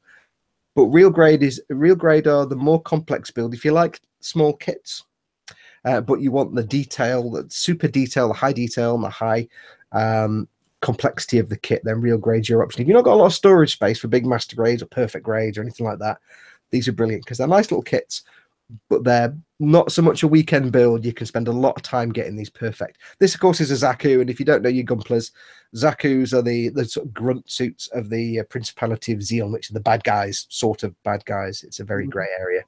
Zakus are brilliant. Unfortunately, I kind of balanced this towards Zakus tonight, so I do apologise. I chose badly. Yeah, I'm guessing now that these have come along, and if you're getting new into model making these days, is probably going to become a rite of passage, as we sort of built a Spitfire and we built a Messerschmitt and we built the Cutty Sark. Yep. These are going to be maybe the kids' rite of passage into model making now. Yeah, I mean, Gunpla's always been popular in the UK, but there's never been really a lot of places you can actually get it without spending a fortune on shipping and customs charges and that. So it's always been popular, but not say it's popular as in the States or other parts of Europe. But it is getting more popular. And judging by the fact that we'd already sold out on a few of the kits by the time we went live on this show, it's already popular right now. So yeah, it's an up and coming thing. It's been, I mean, in Japan, it's been around for 40 years and it's a massive cultural phenomenon. There's a life-size Gundam statue in Japan. So over here, we haven't been exposed to the anime series as much, but it is a growing thing. But this is the real grade. So you've got your high grade, which is the sort of starter simple ones. I've done these a bit out of order. Real grade is the same scale, but a lot more complicated. However, after this, if you will do the honors, next we have master grade.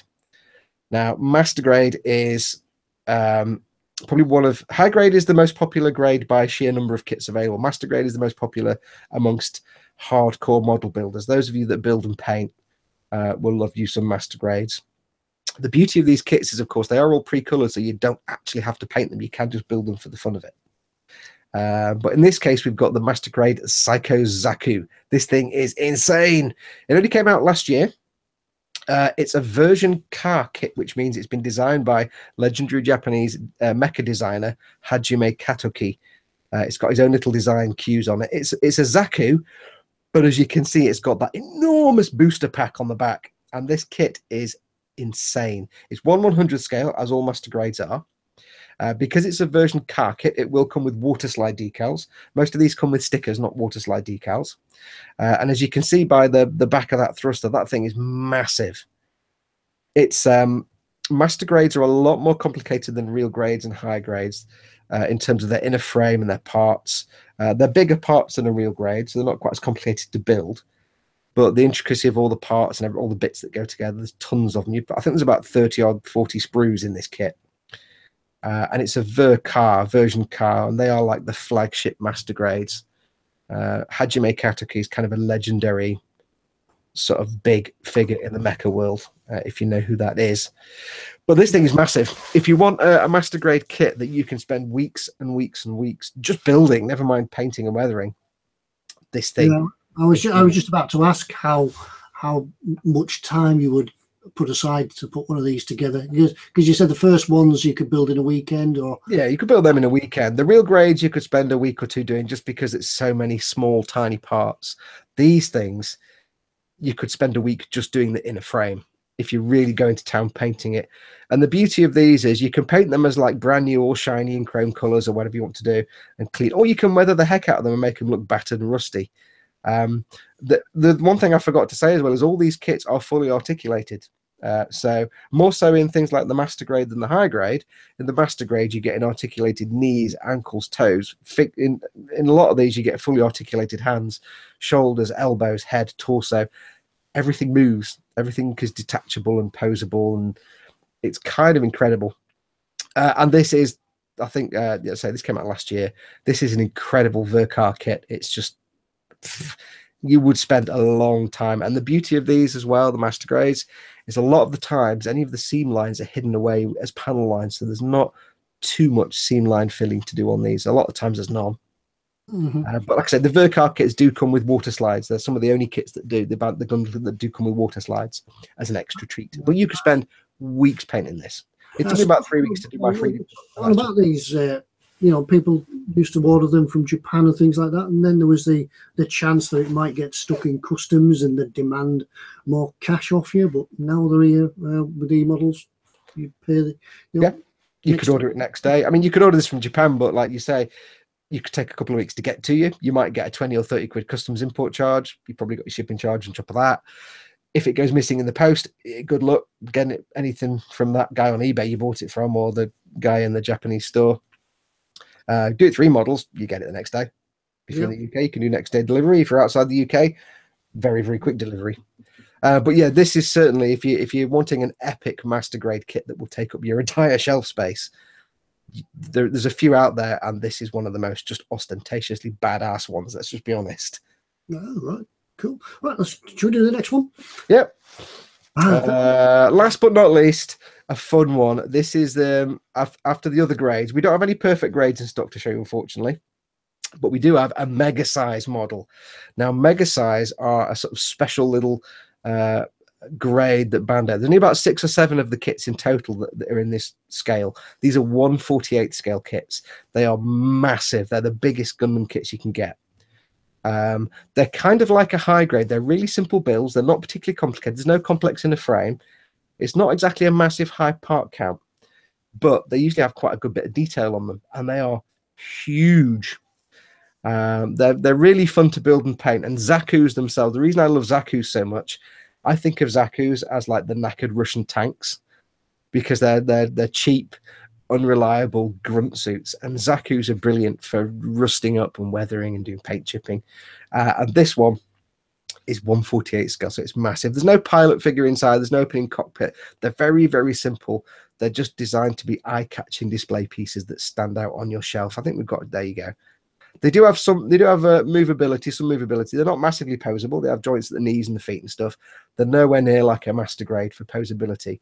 They're all about really just taking up space. Now, the beauty of these is these are actually designed for very young builders.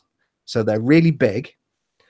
They actually come with, bizarrely, they actually come with water slide decals. Considering they're for small children, they come with water slide decals.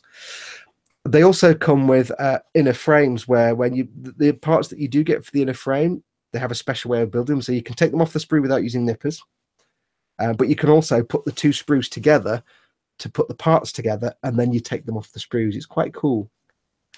So if you want a big, massive display piece that you can have a real good fun time weathering, you can't beat a mega size model. Dead simple, dead straightforward, nice detail, and they're just great fun to paint. And you get water slides with them, which is amazing. Oh, cool. The thing I forgot to mention, by the way, in the video that I put up on the eModels YouTube channel, all these Gunpla kits, The only ones that come with water slides are the mega size, and that's the back of your room there, Ted, is the mega size and the Vercar master grades. All the rest come with either stickers or dry rub transfers. You can get Bandai do water slide decals for a number of their kits, their master grades and high grades, but not all of them, and they only ever produce them occasionally in big runs. So getting them for eModels to get them is actually really quite hard. You can get them, however, we don't have any in stock at the moment, but there are plenty of third-party people out there on the interwebs that actually sell and make water slide decals for Gunpla. So if you've got a particular Gunpla that you want to get, high grade or master grade or real grade, but you really don't want to use the stickers, have a search online, because there will be somebody out there selling water slide stickers, water slide versions of those markings for that kit, and you can pretty much get all of them. Bandai do official ones. It's just they don't do them very often, and they do them in batches. So you'll suddenly have a flurry of water slide sets that hit the internet, and then they're gone. So, but yeah, don't worry if you really want water slides, because a lot of people just build them and paint them and don't put any of the markings on. They just leave the markings off, and that's fine. But you can find them. There's one other thing with Gunpla.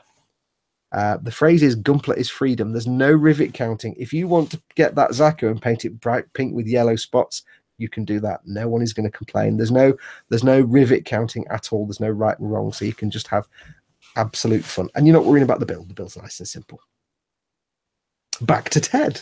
Yeah. Are you still locked on you, Ted, or are you locked on me? Or David Moore says, "Damn you, eModels, Gunpla or booze over Christmas." Yeah, Gunpla. Yeah, you've got to take a chance. Which one are you going to go for, or do both? Yeah. Yeah. I'm just going back on the comments now. Have a look. Gunpla on booze. I think TK says good night as well. He's headed to bed. I think we probably missed him. Thank you, TK. TK works lots of long hours, so he can't be up too late now. Yeah. Right. Yeah. I think that created a lot of interest. Paul Stewart said he wants to see a boat. Spiddy Crate says, Fox, how tall roughly are 1/100 scale suits for us non-dams? How big is the pilot in comparison? Okay, I'm going to get one out now, but this could go horribly wrong. The thing to bear in mind is they do vary in size, because some mobile suits are bigger than others. So I'll see if I can get one out. For example, this is where all the bits fall off. Okay. Do you want to, right, that's high grade Buster Gundam. So you get an idea of the size there. It's kind of that big. It's a fun little high grade weekend build, basically. But I just painted the heck out of it. I brush painted, and it just looks fantastic, even for a simple high grade kit. One thing about painting these as well, if you haven't followed Fox as he paints them and things, there is a book out, isn't there? Is it AK bring that book out? Was it Mig brought a book painting Gunpla? Yes, there is In Combat painting mecha by Ammo, which is all about painting mecha like these. But yeah, that's a high grade. So you can see how big that is. You realise these are going to fall apart now because all the bits are dangling. Then we have a master grade. This is my master grade Sinanju Stein, which you can see is significantly bigger. If I can get it in shot without having my hand, I've got to hold it in a certain way, but you can see how big this fella is. This is a big master grade, because the Sinanju Stein is quite a tall mobile suit. But you get an idea there with my hand of the size. Now, these are a lot more articulated, lots more panels open and closed, lots more detail. You've got these little things of posable. Everything is posable. I can pose the legs, move the arms. So, yeah. And the figure in that is about that big. The 100th figure is about this big. Spider Q is just asking about the size of the pilot. How big would he be? Would he fit? Well, to let you know, that's the cockpit there in the middle. He's in there, sat down. The pilot is about that big. It's not much help, I know, but he's about that big. I don't have a separate pilot standing around, unfortunately, and I don't have a real grade, but I've got another high grade. Another high grade I've shown before is the Giara Zulu. So just to give you an idea, they do differ in size. That one's slightly bigger. You can see there. but it's the size of the mobile suits varies. So some are big and some are small. So there you go. So they do vary. If you get any from the Wing Gundam series, they're actually quite small for master grades because the suits are quite small. But yeah, even the high grades. This is a high grade as well, and as you can see, simple high grade kit. But if you paint it up, and this isn't even painted. This has just had weathering on top. Simple high grade kit with a little bit of painting and weathering. That looks something like that. That one would interest me because it's quite military. Yeah, it's space Nazi. Let's just I know they all are. They're military suits, but that's sort of my era. But that's one of the beauties of these things. Like I said, this isn't painted. This is built and then matte varnished and then some weathering, and I've painted the thrusters. So with Gunpla, you can, if you want to, just build them and matte varnish them. You don't have to do a full paint job, or you can do half a job on that one and it still looks great. Or you can do a full paint job, and that one, like I say, this one was actually brush painted just for fun. And although when you look at it in the box, it looks a bit, you look at it, always a bit cheap and crappy, but once you paint it up, you can have a really nice looking suit because the detail on them is always great. And HGs are also good because the price is low enough that you can mod them, you can have fun with them, mod them, and fiddle around with them. Yeah, this is mine straight out of the box as it falls apart.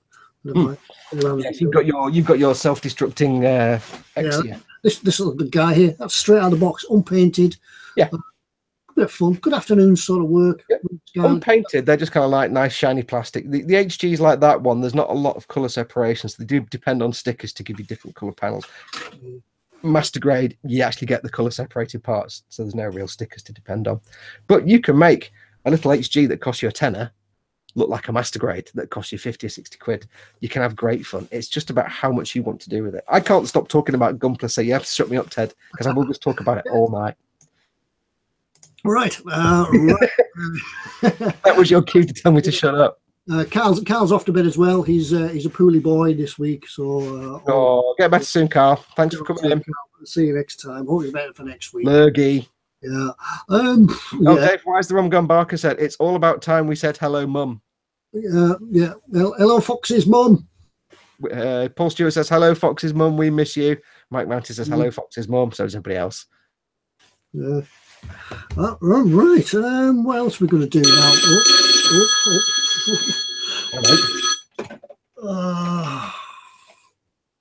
Hello. Oh, right. Hi, James. It's James this time. Yeah. Right. Peter's on the karaoke now. Yes. Yeah. I can hear him. Yeah. I can hear him in the background. Yeah. I think he's out of tune. Yeah. He's doing Eye of the Tiger. Why is it? Right. Okay. All right. Okay. Thank you very much. Right. Okay. Right. Okay. Yeah. Right. That was James. Apparently, he's enrolled in the yacht club. Is he working? Maybe he's because he's got to develop his yacht hair, so he must be have like a little baby yacht hair. Second in charge. I think Peter's convinced him to turn up for the yacht club, and they're looking forward to the regatta next week on the canal. So, yeah. By the way, Mum just shouted up and said hello to everybody. So what did James have to say for himself? He's a bit under the pressure because Pete's on the karaoke now and left him to do the bingo. Yeah, he can't keep Peter off that karaoke now. No, all the sevens, 23. Yeah, big fat hen too. You did say we could do a giveaway, so we'll do a giveaway. Yes. But we won't do the giveaway just yet because we've got a couple of other things to give away, haven't we? We've got a mug. Oh, okay. And we've got a sticker. Yeah, we've got stickers. Yeah, stickers are in the super large stickers. So we'll do that. What time are we on? Yeah, 10:30. An hour and a half I've been going. Right. It seems like longer for you because I've been waffling on about Gunpla for like the last 2 No, I've been learning all the things. I do apologise if I've been going on about them a lot. I just do love them. No, it's unnatural because it's new in stock and you're ready for the Gunpla release. You've been waiting for weeks for this. Now they're in. Yeah. I've been nagging him for like about a year. So have you got one in your basket for are you able to announce any forthcoming builds or anything like that? Or possibly. I'll have to wait and see what's in stock by the end of tonight. Yeah. If those ones that we've shown tonight, and also, like I say, all the other Gunpla, if you are interested, don't hang around because, like I say, Pete messaged me only about 3 hours after we put them on the site saying they're selling out already. Yeah. So, not that he was complaining, of course. I bet by the end of the night, I bet by the time we finish, there's a lot more gone as well. Yes. Yeah. So if you want one, get them in your baskets. Yes. Don't hang around. As they say on QVC, get it in your basket. As they say on Sky at night, get outside and get putting things in your basket. It doesn't work that when you change it, does it? It doesn't work that. Right, what are we doing, Ted? Right, should we keep talking for a while now? I'm tired now. Burn out. Hopefully they've got these back in stock because I know they've been busy. They've been out of stock. No, it's not an eModels mug. Been waiting for you. If you put a sticker on it, it'd become an eModels glass, won't it? Yeah. Right, I'll send you a sticker. Right, yeah, we'll do a mug first. Go on then. Right, right. I've got a question. Right, before I came here tonight, I was out doing another sport. What was it? We need to explain how to do this because somebody will jump the gun. Cool. Right. Yeah. Remember. If you want to win whatever it is Ted's giving away that I've already forgotten, is it a mug? It's a mug. Yes. If you're in the chat, this is just fun for the chat. You can't answer till says go. Yeah, so we'll pick the first one that wins. If you've already got a mug, you can welcome to win another one. Just if you don't want to win another mug, if you've already got one, don't put an answer down. Let somebody else. Have I gone fuzzy? Ted's always fuzzy. It's his natural state. Dave, where the rum gone? Says kneeboarding. That was right. Yeah. Yes, but he hasn't said go yet. Yeah, I did. Did you? I did. Yeah. I haven't even asked the question. I messed it all up because I'll shut up. It's all excitable tonight. I just told you to shut up, Ted. Yeah. So Dave's on the mug. Wow. So by the time I'd actually explained how to do it, he'd already done it. Yeah. Which terms and conditions apply. Wow. Yeah. I'll just shut up now. Yeah. So it's a new sport of kneeboarding that you can do on a canal with a friend on a push bike and a dustbin lid. Yeah. And a life jacket. Maybe some armbands just in case. And thermals. Yeah. You have to break the ice to get on the canal. Just make sure you've not got that bit of the canal where all the kids think a big pike lives, because that would end nicely. Yeah. It's not very good when you run into a shopping trolley. No. Yes. Right. Well, we messed that one up, didn't we? But I messed that one up. I made a right hash of that one. No, I went off. Yeah. You went off not half cock, but full cock. Went off prematurely. Never mind. Moving on. Oh well. Right. Yeah, I did. Yeah. Right. Should we be a sticker then, won't it? Have you got a question for a sticker?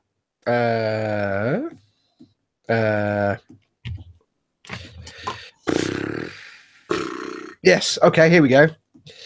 Remember, don't answer till I say go. Yeah. Now we've got this right. Earlier on, somebody asked me what colours I painted the Eagle thruster bells, and I said that I used duraluminum with the C1 metalizer over the top. But what colour of UMP gloss primer did I use? Go. Ooh. I almost got the words out. Yeah, I don't know. What colour primer did I use? Bang, there you go, straight away. Super glue, sprue glue addict says black. Sprue glue addict. Right, yeah. And you know the details, guys. Ted@eModels.com. Yeah, I'll just put it in chat just in case. Ted@eModels.co.uk. Well done, sprue glue. Bopper Ted and eat Bopper Ted. But Ted, I need to calm down. Yeah, it's all exciting. It's like I've been eating sugary snacks. I think tonight it will be gin. Yeah, I do apologise. I'm sure I've been annoying as heck to everybody all night because I've been just on a complete whiz. Yes, sprue. I can imagine what you're like at Christmas. There you go. Where are we at? Yes, send Ted an email, Sprue Glue Addict, just with your name, address, and tell him what you've won so he knows what to send you. Yeah, tell us what you won. Yeah, and we didn't have a giveaway last week, did we? Because the guys did not have a giveaway last week because of the reasons. Guys at eModels were so busy. Yes. Yeah. So, they weren't even watching on the big telly in Pete's kitchen. Yeah, they were. Yeah. Right, but we should we Am I rubbing off on you now? Should we just give up and just let the chat do the We talking? can show the giveaway for this week, can't we? Because we have got a giveaway this week, as advised by James Mate. James, Yes, not James Mate. James not Mate. James May, not James Mates, because he James, works for ITN. James Mate. Yeah. Yeah. Let's do a giveaway, Ted. Let's do a giveaway. He said the word from Pete before he went on the karaoke. We could do a giveaway. Now I put a find a button to share the screen again, and share the screen. We're going to give this away. Yeah. This isn't a giveaway for the chat. This is a giveaway for those people as well as yourselves that can't always get in the chat, so everybody can join in. And all you have to do is comment on the video below. Yep. Now remember, if you're in chat, don't put the comment in chat, because it's not just for chat, like Ted says. When we finish this stream will be archived onto YouTube, onto the eModels YouTube page, about 10 or 15 minutes after the stream finishes. So wait till the stream's finished, go and find the video, and put a comment on the video. Yeah. Yeah, there we are. This is, I forgot what it was now. I'm not very good at aircraft. This is the Kinetic 148 General Dynamics F-16A. Yes, not the F-16. Not the F-16A. No. 20, ROCAF, Summit Air Force, Royal Observer Corps. No, Royal something. Maybe there might be a clue in the. Nah, probably not. Somebody will tell us what ROSC means. Is it like a really bad ROCA way of writing Royal Canadian Air Force? Surely not. Royal Overseas Canadian Air Force. Yeah. Michael Jackman says that's better. Yeah. There we go. Paul Stewart says funny looking Gundam that. Yeah. Yeah. Well, there might not be enough Gundams left to give away, you see. Phil Lewis says Royal Canadian Air Force, but they can't put an O in there. Oh. That's like having the ROAF. That'd be rubbish. Yeah. Anyway, yeah. That's weird. Whilst we discuss what it is. Yes. If you want to win this, as Fox says, you need to just comment under the video at the end of the show, and it'll be run all next week until the show, just before the show next week, when we will pick a random name from the random number picker thingy. Yep, we'll pick a random YouTube comment off the video. So, like I said, remember, it's when you 10 minutes after the stream, go and find the video for this stream. It'll be on there on the eModels page, the latest video, and put a comment on there. Yeah. Have you thought of a comment, Ted? Good luck in the regatta. Good luck in the regatta. We don't care how you spell it. Yeah. We know some of you will get the spelling quite interesting. It doesn't matter. Yeah. Good luck in the regatta. Just put that as your comment. That's for Peter and James in the regatta next week at the yacht club. Yep.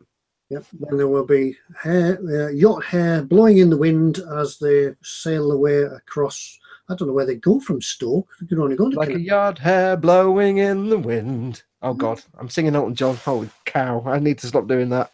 That's not right. So yes, if you want to win that 1/48 scale plane thing, because you can tell me and Ted know nothing about planes. Yeah. F-16 Eagle from the Republic of China Air Force. Could be, or Troughton Child says really old crap American flyer. Could be. Michael Jackman says it looks like about 5 different nations on the decal sheet. Yeah. Choose one you want. Or just choose any. Yeah. Yep. Still locked on you, or are you not locked on you? No, no, it's. Yeah, I don't think. I have to remind. I don't think it was locked on me before. Anyway. Carl's off tonight. Thanks for coming in, Carl. Thanks for Carl. Thanks, Carl. Take a good top and get rid of that cold and yes, get well soon. Hey, I thought he was going to bed ages ago. Yeah, I think he was hanging on because we hanging on. Yeah, hanging on. Right. So yes, get your comment on that video, and we'll pull a winner next Monday before the show. Yeah, I'll just check the chat. I'll just check the emails again. Eric H confirmed Taiwan, says Eric H. Funny thing, confirmed Taiwan. Oh, Carl says the phone rang. You got otherwise distracted. Right, yeah, yeah. You never know. Nothing to do with it just being after the giveaway. But yeah, I have an email. an email question from Jamie Bourne. Hi, Ted and Fox. What's the best way to make model rubber tyres look distressed? I think we had a similar question to this one last week. Just rub them on some sandpaper, emery paper, sanding stick, anything like that. Just give them a rub up. It'll soon sort of roughen the surface. And then after that, you can either, depends how distressed you want them to be, you can carve some chunks out of them. Any way you want to do. Yeah, but if you're just doing like a junkyard scene, you want some old tyres lying around, give them a good sand, dig some chunks in, give them lots of washes with dirty dust colours, things like that. If you do a flat tyre on a car, one thing I did learn, which I didn't know when I was doing the Transit, is a method where you can take the tyre. This is if you're doing a flat tyre on a vehicle. I haven't got a tyre to show you, but let me find an object that's tyre shaped. There's transparent so you can't see it on camera. Brilliant. Take your tyre. What you'll do is you cut out a chunk of tyre, leaving a little lip on either side. So you cut out the middle bit, but you leave a little lip sticking out here, maybe about that high. Cut that out. What you do then is you don't cut all the way through, so you've still got an inside part here. You fill it with thick super glue, and you glue some plastic card over it, but you push it down so it squishes. You let it set, and then you sand away the excess plastic card, and what you're left with is a squidged out tyre with the edges squidged out, but of course it's flat on the bottom where the plastic card is, and that's where you glue it to the surface, or where it's sitting on the tyre. So you get that kind of deflated and bulbous tyre look. It's kind of hard to explain without being able to show it properly, but yes, that's one thing I learned. After I'd done the Transit van, I realised that. Yeah. Well, there's a few ways, yeah, but certainly if you're just wanting them to look used rather than sort of sparkly and fresh out the tyre fitters, just give them a rub over with some sandpaper. Yeah, sand it, and then do lots of washes with, like, you know, sandy colours and stuff. Some of the ammo, dust and dirt and sand colours look quite good because tyres pick up things. And if you really want to get really clever, if it is, say, in a junkyard, you could get some clear PVA. Here you go, thin it down a bit, and make that bit that you always get in an old tyre where there's a little pool of water in one corner that's built up on the inside, where all the mosquitoes come from. On the inside of the rim, you always get that little pool of water. You could just make that with some thinned PVA and let it build up, and you get this clear pool of water inside. Yeah. And the second part of his question, which unfortunately I don't know the answer to, what is the best brand to get a 135th Bedford QLT lorry from? Unfortunately, I don't know, Jamie. I don't know. I'm assuming it's a vintage vehicle, so yeah, like a World War II vehicle, perhaps, or 50s, 60s. Yeah, maybe have a look, find some brands, and then maybe do some reviews. Have a look. Yeah, I mean, I say if it's an army vehicle, you're probably looking at Tamir or Dragon. Yeah, maybe Meng, but they're not so much vintage as modern. Right. And yeah, Paul Stewart says, what's the correct shade of Dunkelgelb for his new transformer thingy he's just ordered from eModels? Is that Paul? Yeah. So banned. So banned. So bad, yeah. Being illegal in all the possible ways. Also, those transformer things do come in Dunkelgelb. Excellent. Yeah, some of them are. Yeah. See, that one's almost Dunkelgelb. And that came in almost that colour, but it wasn't quite that colour. Dunkelgelb. Dunkelgelb. Dunkelgelb. Is that your Dunkelgelb alarm light? Yeah, that's the Dunkelgelb in the red bottle. Yes. Yes. With the flashing lights. Paul Stewart says in chat, love you too, Fox. There you go, there's a flashy light. Yeah, Dave, what you need to do is install just like an LED just behind that bottle so it's also lit from behind as well. In fact, what you need to do, Ted, is just get your little rotating display thing and have it in the middle, but close up, and have it rotating around with some like music.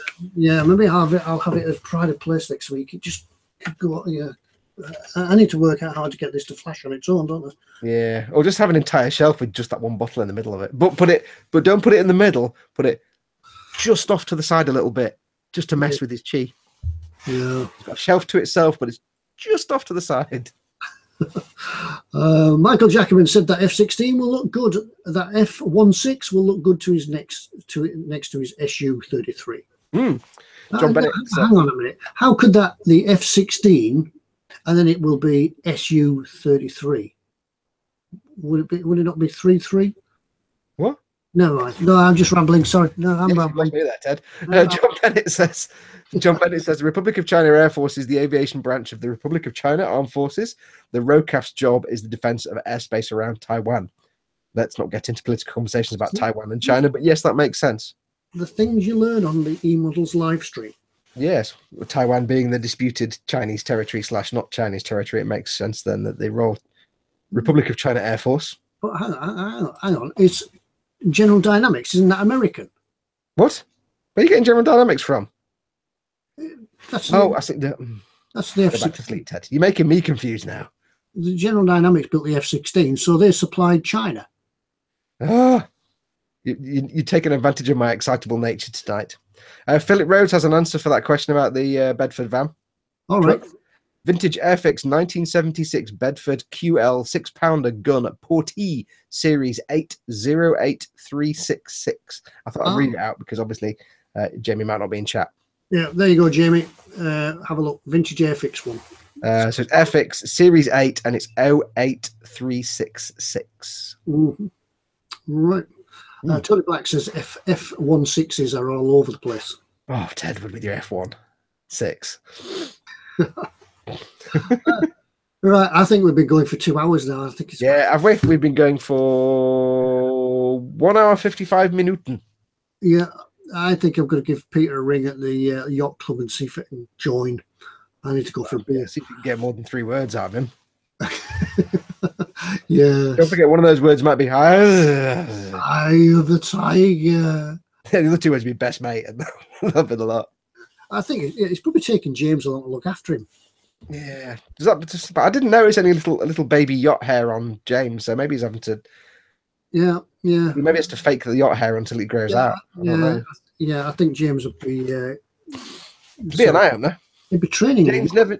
He'd be training the yacht hair now. I wanted to sweep over. Well, it's like, when you get a tree, you have to train it with the little sticks to grow in a certain way. How do you have to get like a little wire mesh to make it do the? Because it's a fine line between yacht hair and 1950s curly whirly high tower engineer hair. It's a very fine line. If you go a bit wrong when you're training your hair, come out looking like an engineer from the 1950s working at the. But then you've got to have the tan to go with it, haven't you? And that's the difference. And a bit of windswept red look. And then got to have the crocodile tooth necklace. Yep. And the deck shorts and deck shoes. Yeah, and if you don't have the deck shorts, have the deck trousers that are full length trousers, but that stop just below the knee because of the reasons. Yeah, that's because you need to have that lower part of your lower leg. We'll have to have all the gear for next week's regatta. Thing is, it would have been an eye opener for James because he probably didn't even know that living in Stoke, he was so close to the shore, to the sea. Yeah, he didn't even know that. Yeah. Because I would be impressed by that. I have heard that Peter's been approached by the Norfolk Mountain Rescue as well. He was thinking of joining them. Yeah, a bit more adventurous. Yeah. On land as you do on sea, go for adventure. Yeah, quite charitable guy, really. Yeah, the Norfolk Mountain Rescue team. Yeah. Must be really busy. Well, there's always a need for those 4-wheel drive lawn tractors. So yeah, it's not all defenders and things like that. Sometimes they need to get up there on the. We get all the gear. Yeah. Right. All right. There you go. Yeah, right. Well, maybe we'll hear more of his adventures next week. Maybe we'll get a phone call from somewhere offshore on the regatta. Yeah. Right. Maybe one of those just offshore Stoke oil fields. Will be like maybe he'll set up a little colony or something like a competitor to Sealand with its own currency. Yeah, he'll have to watch out for the Coast Guard. Just call it Eland. I think what I'll do, after the show, I'll get on the phone to the Coast Guard, just give them the heads up. Yeah. We'll wait. The Nimitz isn't around anymore, so yeah. That may have given him a big enough shock to be a bit more careful. He's put a torch. He's taped a torch on the front of the 3.5-foot yacht now, so he can see things. Right. I wonder if he's taking James to row the yacht so he can kneeboard behind it. Yeah, I don't think he took the sail package when he got that yacht. So no, sails are optional extra.